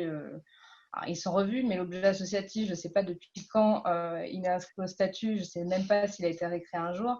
Nous, c'est notre petite blague récurrente, mais quand on lit l'objet associatif de l'asso, il n'y a même pas le mot festival, il n'y a même pas le mot bénévole. Enfin, voilà, en gros, on a un projet qui accompagne la pratique artistique, je crois, alors qu'on ne fait même pas d'accompagnement amateur. Et du coup, quand on va questionner ça, plutôt en tant que salarié ou technicien, on a notre vision aussi, on va dire, très pragmatique liée à nos métiers, de dire il faut peut-être re-questionner le projet pour voir s'il est partagé par tous, ou en tout cas de voir, de mettre en exergue les différences de raisons d'engagement, justement, on revient à ça, pour savoir si à un moment donné, on est tous d'accord pour qu'elles soient multiples au point, telles qu'elles le sont dans la réalité. Est-ce qu'il faut resserrer certaines choses parce que ça va trop loin dans tous les sens? Et du coup, voilà, par exemple, avec Yoann, on échangeait il n'y a pas si longtemps, on faisait un bilan de la nouvelle commission PROG. Yoann, il y avait plein de questions sur le pourquoi, du comment cette commission, son cadre, qu'est-ce qu'on attend de nous, est-ce qu'on doit intervenir sur des questions budgétaires, plein de questions très sensées de bénévoles qui veulent s'impliquer. Sauf que, à l'inverse, certains membres du CA vont dire non, mais il ne faut surtout pas de cadre, il faut laisser tout très ouvert, l'implication se fait naturellement, ou ce genre de choses. Donc en fait, il y a un côté, les tensions vont venir de là, des fois, comme tout le monde est très divers et avec des objectifs et des envies et aussi des caractères diversifiés, certains sont plus dans la réflexion, dans un cadre et de savoir dans quel cadre ils s'inscrivent pour intervenir. Et d'autres, au contraire, pour eux, c'est la totale liberté. Il ne faut surtout pas cadrer puisque c'est l'engagement bénévole. Et du coup, c'est au moment où on pointe ces différences qu'on trouve au niveau de l'asso où il peut y avoir tension, soit entre les uns et les autres, soit entre bénévoles et salariés, puisqu'on est aussi finalement le messager qui dit tout le monde n'est pas d'accord. Merci beaucoup, Lise. Greg a posté que finalement, c'est autant de la complexité que des tensions. C'est vrai, c'est aussi un peu ce que disait Sidonie, puisque Sidonie, il y a peut-être pas autant de représentation du lieu, mais en tout cas, il n'y a pas une définition homogène et chacun a sa représentation. Mais je reviens un peu sur la parenthèse que tu as fait au départ, qui finalement n'était pas vraiment une parenthèse, qui était quand même vraiment bien dans notre sujet, puisqu'on est sur l'accompagnement des jeunes dans les territoires ruraux. C'est-à-dire que là, en t'écoutant, ce que je réalisais que finalement, accompagner l'engagement, c'est pas uniquement accompagner l'engagement dans votre propre structure. C'est pouvoir accompagner le fait que cette personne, elle puisse, avec de l'expérience, ou Johan, tu as parlé de confiance, que tu puisses t'engager ailleurs à un moment donné et qu'il va être écouté, suivi, même si il n'est pas bénévole au coin de la rue et qu'au contraire, il dira s'engager ailleurs. C'est ça en fait qui me venait quand j'écoutais et je trouve que c'est aussi une belle façon de ne pas restreindre. C'est pas forcément la seule fin de dire, comme s'il y avait un parcours, on va prendre un jeune qui fait ça, après on va forcément l'emmener au CA. C'est beaucoup plus ouvert finalement. Et c'est à partir, enfin je pense, quand des envies se sont développées, continuer d'être présent, même si c'est pour développer un autre projet. Ouais, nous on voit, c'est effectivement, on n'en a pas tant, puisqu'on parlait de la particularité du territoire. Enfin, nous, on n'a quasiment pas, ou très peu en tout cas, d'établissements du secondaire. Enfin, après le lycée, en Mayenne, il n'y a pas d'établissement scolaire. Donc forcément, il y a une grosse déperdition des jeunes. Certains reviennent une fois les études finies, etc., mais pas tous forcément. Donc c'est très compliqué finalement de les garder au sein, enfin de les garder, ils ne sont pas non plus emprisonnés, mais en tout cas de garder cette proximité géographique qui permet mine de rien l'engagement au sein de l'association, de pouvoir y consacrer du temps, puisque quand on commence à rentrer dans les instances, ça demande un peu de temps. Mais par contre, oui, on constate que les uns ou les autres, en fonction de là où ils ont été amenés à partir, ils restent avec cette logique-là et cet engagement-là d'aller créer des choses. Ce qu'ils ont vu ou ce qu'ils ont appris, ils vont pouvoir mettre en pratique et eux-mêmes devenir porteurs de projets. Ou même sur notre territoire, effectivement, des assos. Maintenant, on est vraiment repérés. On a mis longtemps, nous, à en prendre conscience et à le valoriser. Maintenant, on arrive un peu mieux à le faire. Mais on est en lien avec je ne sais pas combien d'événements sur le territoire. Là, au moment, par exemple, des annulations, c'est avec les 3 éléphants à Laval, qui est plutôt SMAC, donc quelque part qui est beaucoup plus institutionnalisé que nous. C'est les 2 structures qui se sont appelées en disant on fait la liste à tous les événements mayennais pour se faire une visio et s'accompagner et échanger mutuellement sur ce qui se passe pour s'entraider. Et finalement, c'est nous qui avons la plus longue liste des initiatives mayennaises parce que naturellement, en fait, tout le monde vient nous voir, que ce soit pour du matériel, des commandes mutualisées de gobelets, mais du conseil de comment ça se passe, conseil un dossier dossier administratif. Comment vous gérez vos bénévoles, qu'est-ce que vous utilisez, comment on fait un dossier de sécu. En fait, à chaque fois, sur ces questions-là, tout le monde renvoie vers nous, quoi. Du département à la mission locale jusqu'à... Parce que voilà, il y a cette image-là du foin où on sait faire. D'où ça vient finalement, on ne sait même pas. Mais, et on s'aime. Et on s'aime. C'est ça. Vous l'entendez comme vous voulez. Merci beaucoup. Thierry, quand on parlait tout à l'heure, là peut-être qu'il peut y avoir un petit peu des frictions. Donc j'ai relu l'article qui avait été écrit là sur l'expérience d'Usinor et je relisais qu'il y avait 3 classes d'âge, les dinos, les petits frères et les jeunes. Est-ce que c'est une petite blague entre vous? Est-ce que ça correspond vraiment à la réalité? Et est-ce que le fait qu'il y ait toujours des jeunes, ça a vraiment été une volonté ou ça se fait malgré vous? Et comment ça se passe dans le concret, en fait, pour laisser de la place à des jeunes, pas uniquement à des places, on va dire, un petit peu annexes, mais vraiment pour qu'ils aient aussi leur mot à dire, qu'ils soient écoutés, que ce soit en termes de programmation, d'esthétique, de choix, enfin des décisions qui comptent. Comment... Ouais, non, on en est bien là. Hein. Le problème, je dirais que c'est plutôt de les dinos toujours essayer de garder les dinos. Voilà. Parce qu'ils sont tous occupés à d'autres choses, ou moins envie, ou voilà, suite à des conflits, ils n'ont pas envie, ou il y a une frustration. Il serait là, je me ferais taper dessus, mais je crois qu'il y en a pas mal, il y a un peu de ça. Même si généralement, quand on fête voilà, les 5 ans ou les 10 ans d'une asso, généralement on réunit beaucoup de gens. Donc, on se retrouve là. Et d'ailleurs, ça me fait penser à la petite parenthèse, quand même, ce qui nous réunit aussi dans le milieu rural, je crois qu'il y a cette notion festive de milieu rural. Excuse-moi, je sors un peu de ta question, je y reviens tout de suite. Non, mais on est dans tout à l'heure, j'ai oublié. Et le parallèle avec les foins de la rue, ou je pense au lieu aussi, c'est qu'à un moment donné, voilà, on n'a pas beaucoup d'endroits pour se réunir et faire entre guillemets la fête. ou d'avoir une dynamique un peu festive. On n'est pas dans le milieu urbain où oui, des boîtes de nuit, des bars, des salles de concert, il y a beaucoup de choses, il y a une offre énorme. Nous, c'est vrai qu'on milite pour offrir quelque chose, pour proposer des choses au public et qui a ce rapport un peu festif. Et c'est vrai que les jeunes, l'engagement des jeunes, il vient aussi par là. Parce que pour eux, trouver quelque chose de festif autour de chez eux, c'est pas évident. Et là, au moins, il y a quelque chose avec de l'amour, comme tu l'as dit, Valérie, et avec ce côté un peu, voilà, où quelque part détendu, on fait la fête un petit peu, on s'engueule aussi, voilà, on va retrouver toutes ces choses de la vie tous les jours, mais autour d'un projet commun. Et ça, c'est vrai que c'est, je pense, ça fait partie un peu du nerf de la guerre. Et c'est cette question d'équilibre qui est vraiment au milieu de tout, en fait. Parce que voilà, l'équilibre entre les salariés et les bénévoles, entre bénévoles et bénévoles, entre dinosaures et jeunes, voire enfants, puisque comme je l'expliquais, voilà, nous, on est en train de passer sur une autre génération qui s'implique dans la gestion des vies associatives. Et du coup, c'est vrai que voilà, cet équilibre, il est quand même pas évident à retrouver.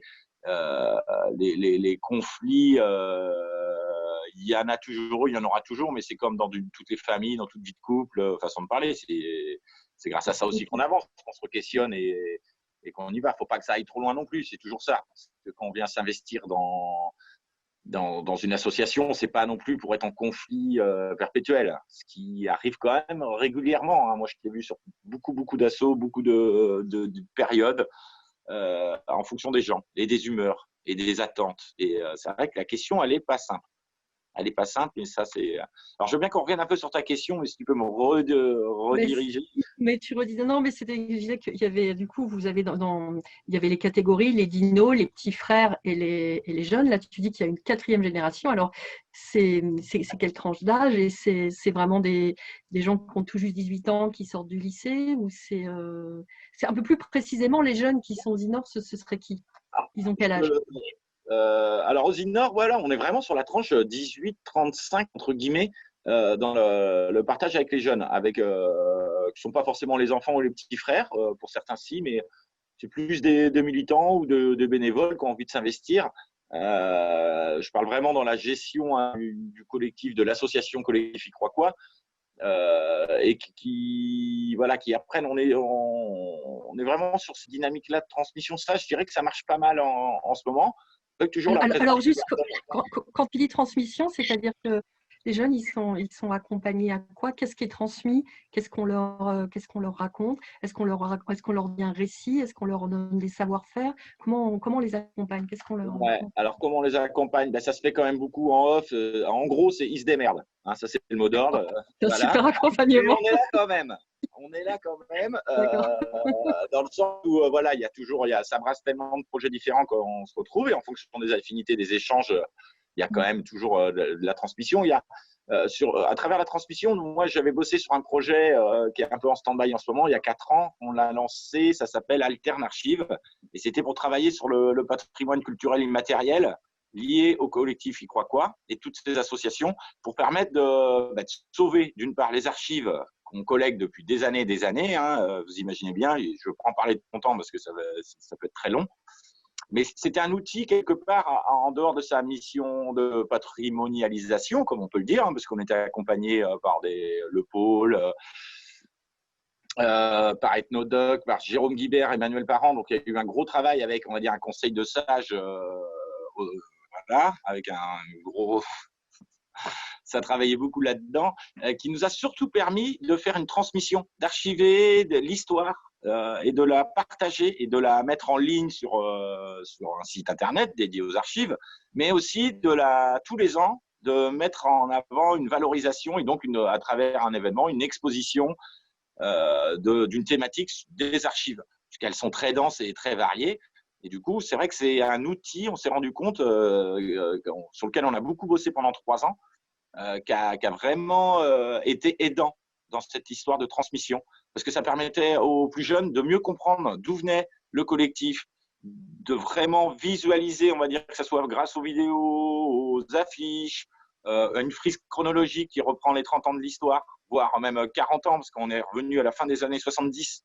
On a retrouvé les articles de presse des premiers festivals et des premiers groupes qui étaient liés autour de Montaigu.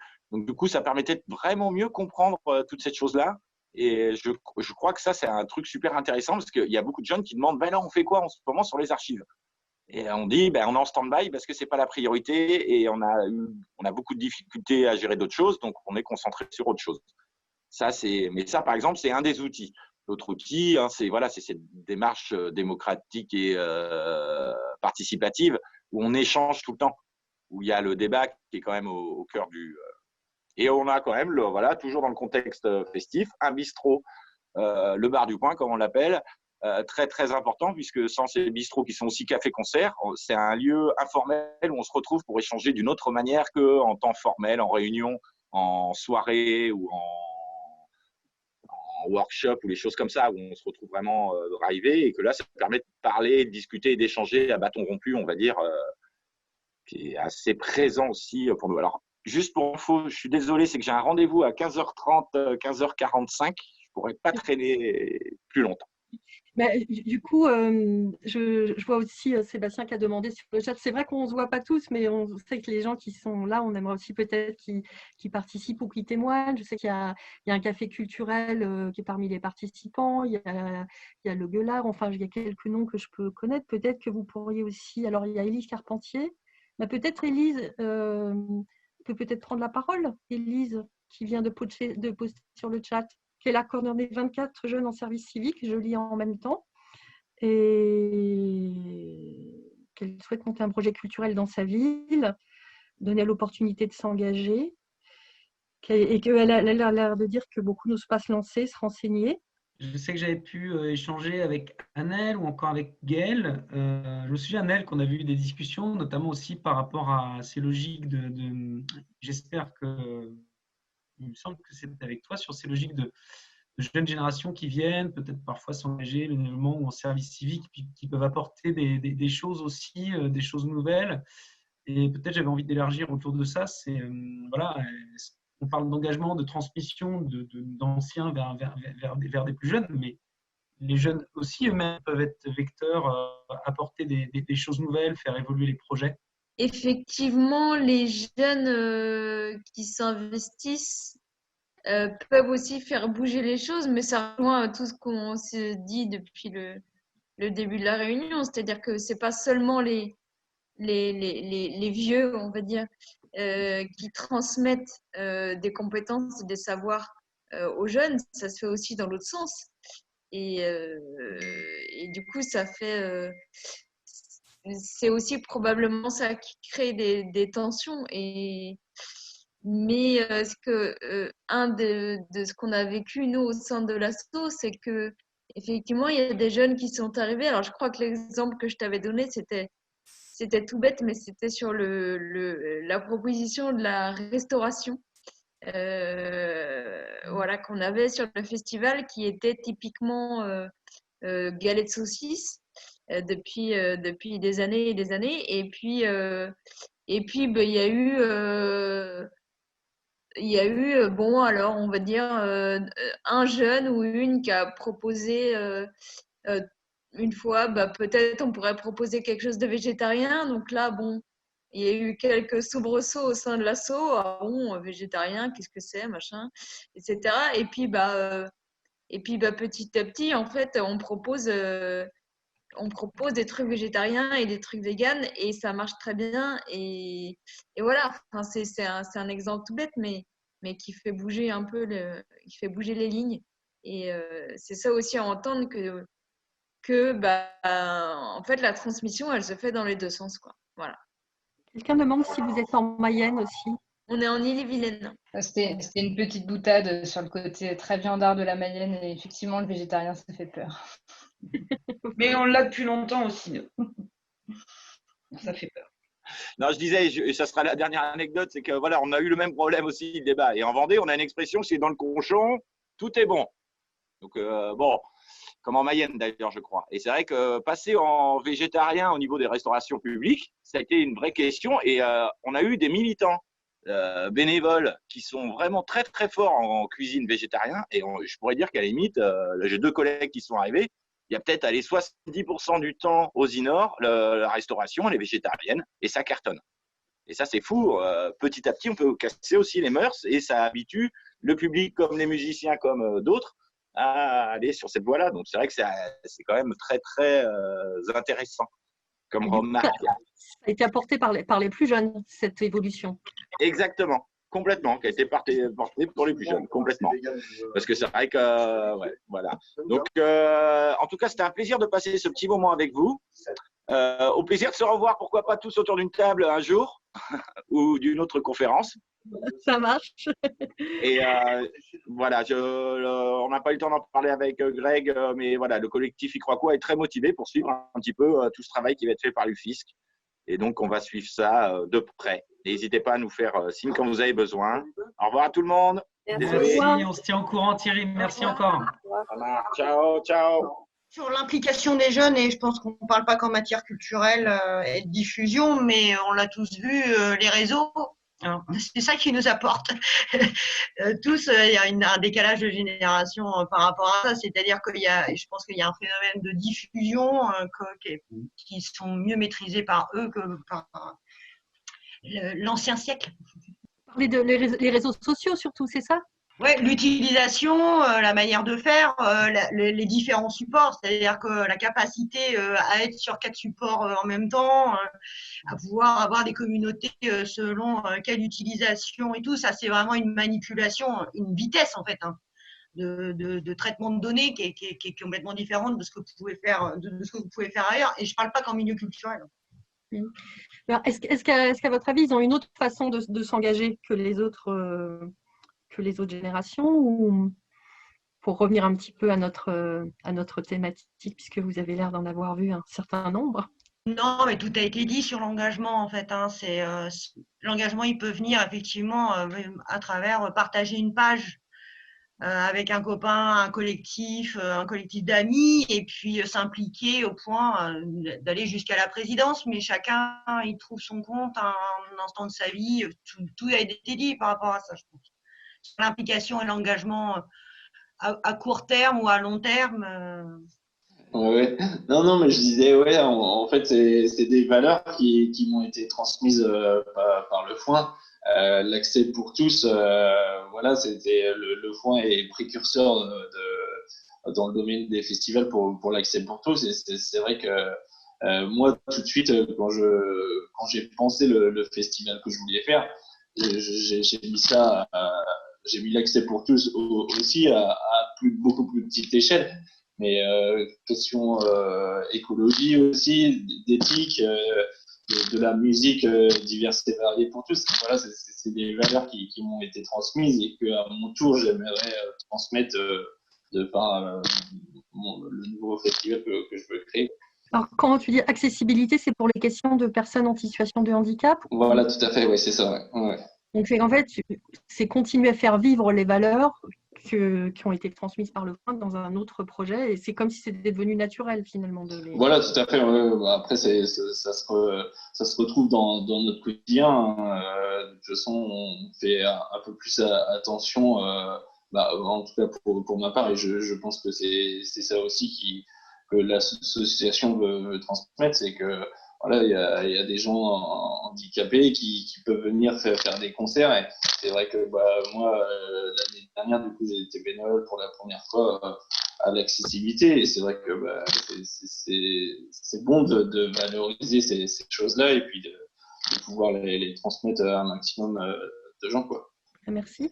Est-ce que tout à l'heure, Thierry est parti, mais il disait qu'à un moment, il y avait eu une partie des gens du Nord qui s'étaient engagés sur une liste électorale.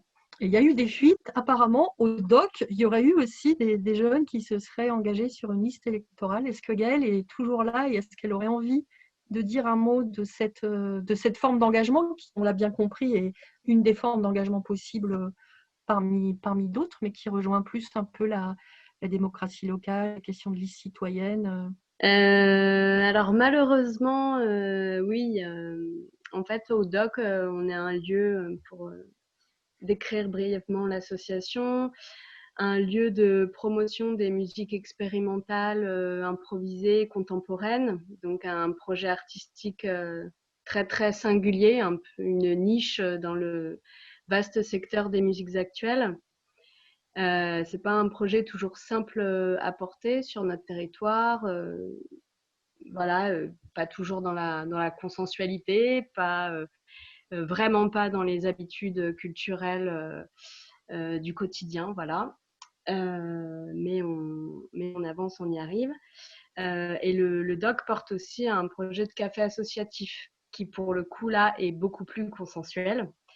C'est pour ça qu'on essaye notamment de créer des ponts entre cet espace de participation qui fait l'unanimité et l'autre espace de participation qui est le côté artistique sur lequel on a un peu plus de mal à réunir toutes les forces vives de l'association. Et effectivement, ce café associatif qui est en place depuis 3 ans, alors qu'a trouvé son rythme en 3 ans, ça n'a pas été tout de suite le succès, la réussite. Voilà, c'est quand même du long terme. 2019, c'est vraiment une année point d'orgue pour ce café. Effectivement, il a permis de faire se rencontrer sur un territoire qui est vraiment dépourvu de lieux collectifs. En fait, pour ne serait-ce qu'acheter une baguette, il faut faire 8 km.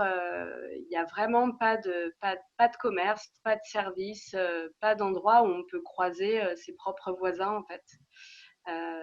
Donc, c'est vraiment venu créer un espace d'échange, de convivialité sur un territoire assez désert, en fait, en termes d'équipement, de services. Et ça a permis à des personnes de se rencontrer et de trouver des convergences dans leurs envies et leur envie d'engagement sur leur territoire. Peut-être qu'en fait, sans ce café, et on ne se fait pas du tout l'apanage des motivations de tout ce qui a suivi, mais clairement, le café associatif, il est à l'origine de cette motivation à construire une liste. Sans ce premier point de rencontre, de participation, il n'y aurait pas eu ce projet-là de liste municipale. Donc, et il y a d'autres projets aussi, d'autres initiatives qui sont en train de naître, comme un projet d'épicerie associative, qui prend aussi sa source dans le fait d'avoir rendu possible des rencontres, d'avoir polarisé des énergies présentes sur le territoire, mais qui ont besoin à un moment donné de se rencontrer physiquement, de pouvoir échanger, de pouvoir créer des affinités, et plus. Et voilà, la liste. C'était surtout des jeunes qui sont à l'initiative du doc et qui étaient dans cette liste. Alors, à l'initiative du doc, le doc a 10 ans, donc il y a 10 ans, c'était les mêmes personnes qui sont encore plus ou moins là, mais avec 10 ans de moins.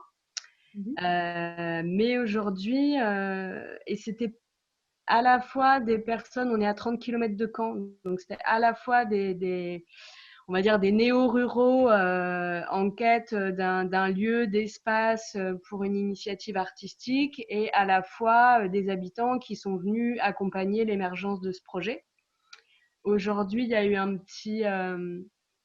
petit changement dans les implications et c'est de plus en plus des personnes du territoire. Donc, c'est de plus en plus de participation locale et c'est super. Ça vient vraiment servir le territoire sur lequel s'est implanté le doc.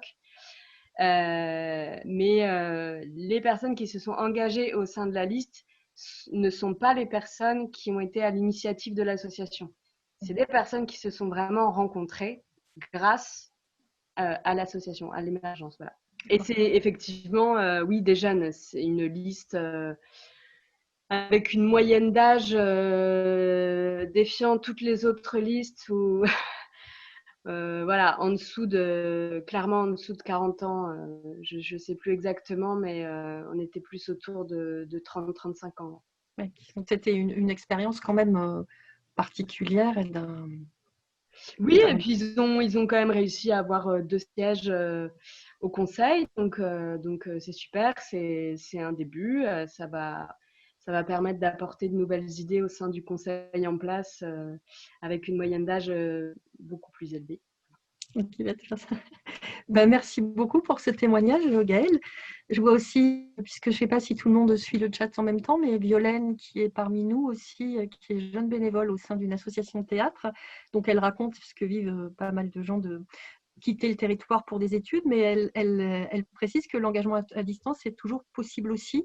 Donc, il n'y aurait pas forcément une rupture d'office ou inéluctable quand on quitte le territoire pour les études. C'est ça, Violaine? Petit témoignage écrit, et qui est plutôt, voilà, qui peut dire que l'engagement peut se faire de plusieurs manières, même à distance, sera un peu je vois le temps passer, sera un peu peut-être le témoignage de la fin, puisqu'il sera peut-être bien de passer là à un petit temps de synthèse, si vous êtes d'accord. Réjeanne, tu avais des dernières questions ou on peut... Peut-être que si un participant ne s'est pas exprimé et qui veut le faire, c'est maintenant. On sera heureux d'entendre ou de peut-être une dernière prise de parole avant de clôturer, que ce soit une réaction, une question ou... Eh ben, merci à tous et merci aux témoins pour leur participation, aux autres intervenants, aux témoignages spontanés des uns et des autres. Et comme on fait pour chaque atelier, on passe la main pour les 5-10 dernières minutes, enfin, 5 dernières minutes à Sébastien Cornu qui va nous faire un petit regard, une synthèse sur ce qu'il a retenu de ces presque 2 heures d'échange. Encore une fois, évidemment, des témoignages, encore une fois, des témoignages très intéressants et très divers sur la façon dont on perçoit l'engagement et puis comment il s'inscrit dans les projets collectifs. Là. Je resitue un petit peu notre échange. Quoi. On est sur comment le travail qu'on mène avec le projet Agiter, on s'interroge de comment on peut favoriser, permettre l'accueil et l'installation l'accueil des initiatives et des jeunes en territoire rural, leur installation potentielle, en tous les cas leur investissement dans un territoire. Voilà. Donc cette attention à la jeunesse et aux territoires ruraux. Et la question de l'engagement, pour nous, c'est une des dimensions qui permet l'épanouissement des personnes, et notamment des jeunes, et notamment en territoire rural. Quoi. Donc c'est une dimension à ne pas négliger. On l'a vu beaucoup là sur le prisme de l'engagement associatif, dans des espaces associatifs. On pourrait s'interroger sur toutes les autres formes d'engagement qui ne sont pas dans le mode associatif et comment peut-être on en est, les initiatives collectives en sont un petit peu parfois des échos ou des espaces qui favorisent un engagement plus large. Mais bon, peut-être que ça ne relève pas tout à fait de notre champ d'études. Alors, je retiens évidemment les témoignages qui ont été faits sur les diversités des formes et des motivations à l'engagement, avec des mots assez croustillants parfois, hein, du passionné, l'engagement compétent, le timide versus le grande gueule, le leader contre le suiveur. Voilà, on retrouve toutes les typologies de comportement humain et dans du collectif. Mais on peut se demander du coup ce qui fait commun. Quoi, hein. On se dit c'est quoi l'engagement commun et peut-être que justement, ce qui fait un petit peu commun dans ces différentes formes d'engagement, c'est la recherche d'un sens ou de faire du commun ensemble, de construire ce commun, et ça donne en plus du sens. Bon voilà, on se mord la queue, mais on fait de la sémantique. Sur la question de l'engagement et des motivations. Donc, il y a ce qui est témoigné d'abord, c'est une implication par le plaisir souvent à participer à un projet ou à trouver une place dans des relations humaines. Il y a un aspect revendicatif qui est parfois nommé, ou de militance, on va dire, plus ou moins fort. Militance sociale, politique, autour de valeurs, pas toujours exprimées, mais qui ont conscience sous-jacente, là, autour des droits humains ou de l'environnement. Hein. Et puis, il y a des endroits, moi je ne savais pas, mais qui sont véritablement où il y a une culture territoriale de l'engagement, on pourrait dire. En Mayenne, c'est naturel que de s'engager dans des pratiques collectives, apparemment. Donc, ça doit peut-être être étudié en profondeur de notre côté ou pour d'autres territoires. En Provence, ça n'est pas le cas, par exemple. Alors, est-ce qu'en Mayenne, il y a un engagement militant inconscient? L'engagement inconscient, tiens, on pourrait s'engager inconsciemment dans quelque chose, alors que moi j'avais l'impression que l'engagement c'était une démarche volontaire, hein, consciente, affirmant justement que je m'implique dans quelque chose qui me dépasse, je m'engage pour quelque chose. Bon, là aussi il faudra qu'on revienne là-dessus. Bon, évidemment c'est des mots pièges, les histoires d'engagement, hein. En tous les cas, on voit que souvent, l'engagement, c'est une implication qui demande du temps, donc et on s'implique dans le temps. Quand on s'engage, on peut s'engager pas pour tout le temps, mais pour un temps certain. C'est de la prise de responsabilité. Et puis, il y a une expression d'un agir sur son environnement ou agir sur son destin, quoi. Alors, son destin personnel ou son destin collectif, mais voilà, on est en action. Et dans l'aspect collectif, on a beaucoup de références à d'une part, la démocratie à l'interne, c'est-à-dire comment on construit ensemble, comment on se régule ensemble, comment on négocie, on fait ensemble. Et puis, la question de la transmission est revenue très régulièrement, et j'y reviendrai. Mais en tous les cas, sur ces questions de s'impliquer dans le temps de prise de responsabilité, etc., ça évoque évidemment des piliers des droits culturels qu'on aime bien rappeler, qui sont que si on défend les principes de droits humains, c'est pour plus de liberté, plus de responsabilité, pour plus de capacité des personnes. Donc c'est par plus de liberté, en offrant des possibles divers et variés aux personnes et en leur permettant d'être responsables dans leur vie, qu'on les rend plus capables et plus autonomes finalement, plus émancipés de faire leur propre destin. Et donc, bon, ça rejoint évidemment beaucoup de dimensions que vous avez témoignées sur les expériences, là, sur les expérimentations, les projets. Et dans les leviers, il faut que j'accélère parce que tellement de choses à dire. Dans les leviers que j'ai identifiés, c'est que l'association semble finalement être un outil, un levier, un outil d'expérimentation de l'engagement, d'expression de l'engagement, aussi beaucoup autour de la transmission de valeurs. Bon, on a des relents d'éducation populaire qui sont très très forts et qui sont plutôt bien odorants, de bonne odeur, on va dire, autour de la conscientisation, du faire ensemble, de considérer que chaque personne est porteuse de savoir, de savoir-faire, de savoir-être et que voilà, c'est cette mise en musique qui est importante. Un autre levier pour attirer les jeunes à s'engager, parce qu'il y a une sorte de on vous attire, on vous conscientise et puis après vous prenez des responsabilités, puis vous prenez le relais sur le projet. Et ben un des leviers, un des attraits, c'est le festif. Par les expériences de festival, le bistrot, aussi le lieu de convivialité. Le lieu est aussi un élément d'ancrage qui revient parfois. Voilà. Alors, reste quand même pas mal de questions. Sur la question de la transmission, je provoque toujours un petit peu, la transmission des vieux projets pour les jeunes, comment les jeunes récupèrent des vieux projets et finalement les pérennisent ou alors peuvent quand même les mettre un petit peu à leur sauce. Je dis les vieux projets, c'est vrai que quand un projet a 20 ans d'existence, il commence à avoir une certaine histoire et cette question de transmission se pose beaucoup. Ou est-ce que c'est des vieux projets qui sont renouvelés par des jeunes, hein, finalement et donc ça soulève un petit peu la place qu'on laisse à la jeunesse ou aux nouvelles initiatives, aux nouvelles idées dans nos projets. Mais bon, vous en avez un petit peu parlé, mais ça c'est un sujet qu'il faut qu'on creuse. Il y a la question de la démocratie interne dans l'association. Quand se déroule la démocratie et la prise de responsabilité ou de pouvoir, entre guillemets, de pouvoir d'influence en tous les cas, on s'oriente vers des logiques de collégial par endroit. La démocratie, elle questionne comment on est en capacité de re-questionner de façon apaisée un projet sur ses fondamentaux ou sur ou la façon dont on peut les définir ensemble. Et puis, on peut l'étendre aussi. Est-ce que ce n'est pas des espaces où on apprend à faire démocratie sur un territoire, quoi. Donc, on est un peu en initiative d'une démocratie territoriale, voilà, qui demande un apprentissage, de s'intéresser voilà, à ce qui fait commun et intérêt général sur un territoire. Il n'y a pas beaucoup de difficultés qui ont été témoignées autour de la crainte qu'on peut avoir sur le projet d'Agiter. Une crainte, une observation qu'on avait, c'est est-ce qu'il n'y a pas un affaiblissement de l'engagement des jeunes ou des espaces possibles d'engagement des jeunes. Bon, il ne semble pas, apparemment, mais je me doute qu'il y a au-delà des conflits internes, des difficultés ou des enjeux qui seraient à argumenter un petit peu.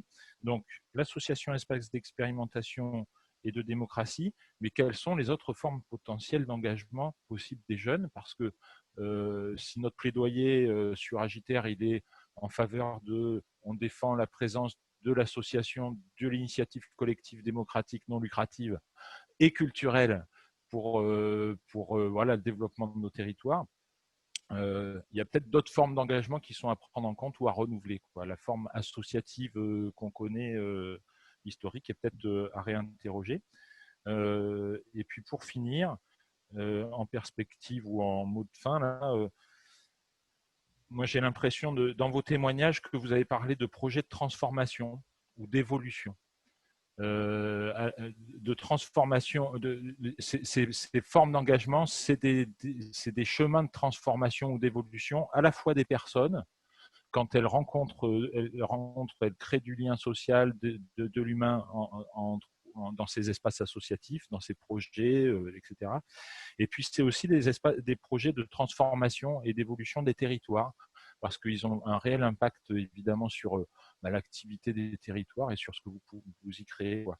Et je crois que c'est peut-être ça qu'il faut peut-être valoriser dans Agiter. C'est cette capacité à la transformation, à l'évolution, à l'émancipation, à la conscientisation, etc., quoi. Et peut-être pas couper les cheveux en quatre sur est-ce que l'association est toujours d'actualité, quoi. 16h01. Bravo. Bravo. Bravo. Bon, évidemment, on n'évaluera pas tous ces mots-là à la lumière juste du chronomètre, hein, mais de leur contenu. Alors, je te passe la parole. Merci beaucoup, Seb. Oui, parce que du coup, on va clore l'atelier voilà, dans les temps, encore une fois. Donc, pour finir ce format télé, radio et autres avec donc notre numérique, le chat, la vidéo, tout se passe en même temps. Déjà, c'était pour vous remercier tous et à tous, tous les participants, que ce soit vos prises de parole, vos témoignages, d'avoir contribué aux échanges. Merci spécialement du coup à Lisa et Valérie, à Sidonie et puis Thierry donc, qui est parti. Mais pour vos témoignages, c'était voilà, chouette de pouvoir alimenter la discussion avec des exemples concrets et de là, voilà, en tirer des fils. Merci du coup à Réjeanne et Grégoire d'avoir animé cette partie, à Seb pour la synthèse. Mais voilà, merci beaucoup. Et puis, à bientôt. N'hésitez pas aussi à nous renvoyer des commentaires, des liens et d'autres documents si vous souhaitez continuer et 7 les juillet échanges. sur une finale. Oui, éventuellement, normalement, sur le séminaire de travail qui sera la synthèse des ateliers pour qu'on vienne travailler en effet sur la question des leviers et des outils qu'on pourra travailler sur l'année 3 du projet Agiter. Donc, on vous tiendra au courant pour la suite. Au revoir à tous et à tous. Bonne fin de journée. Merci à tous. Merci. On attendait le clap de fin. Merci à tout le monde. Bonne journée.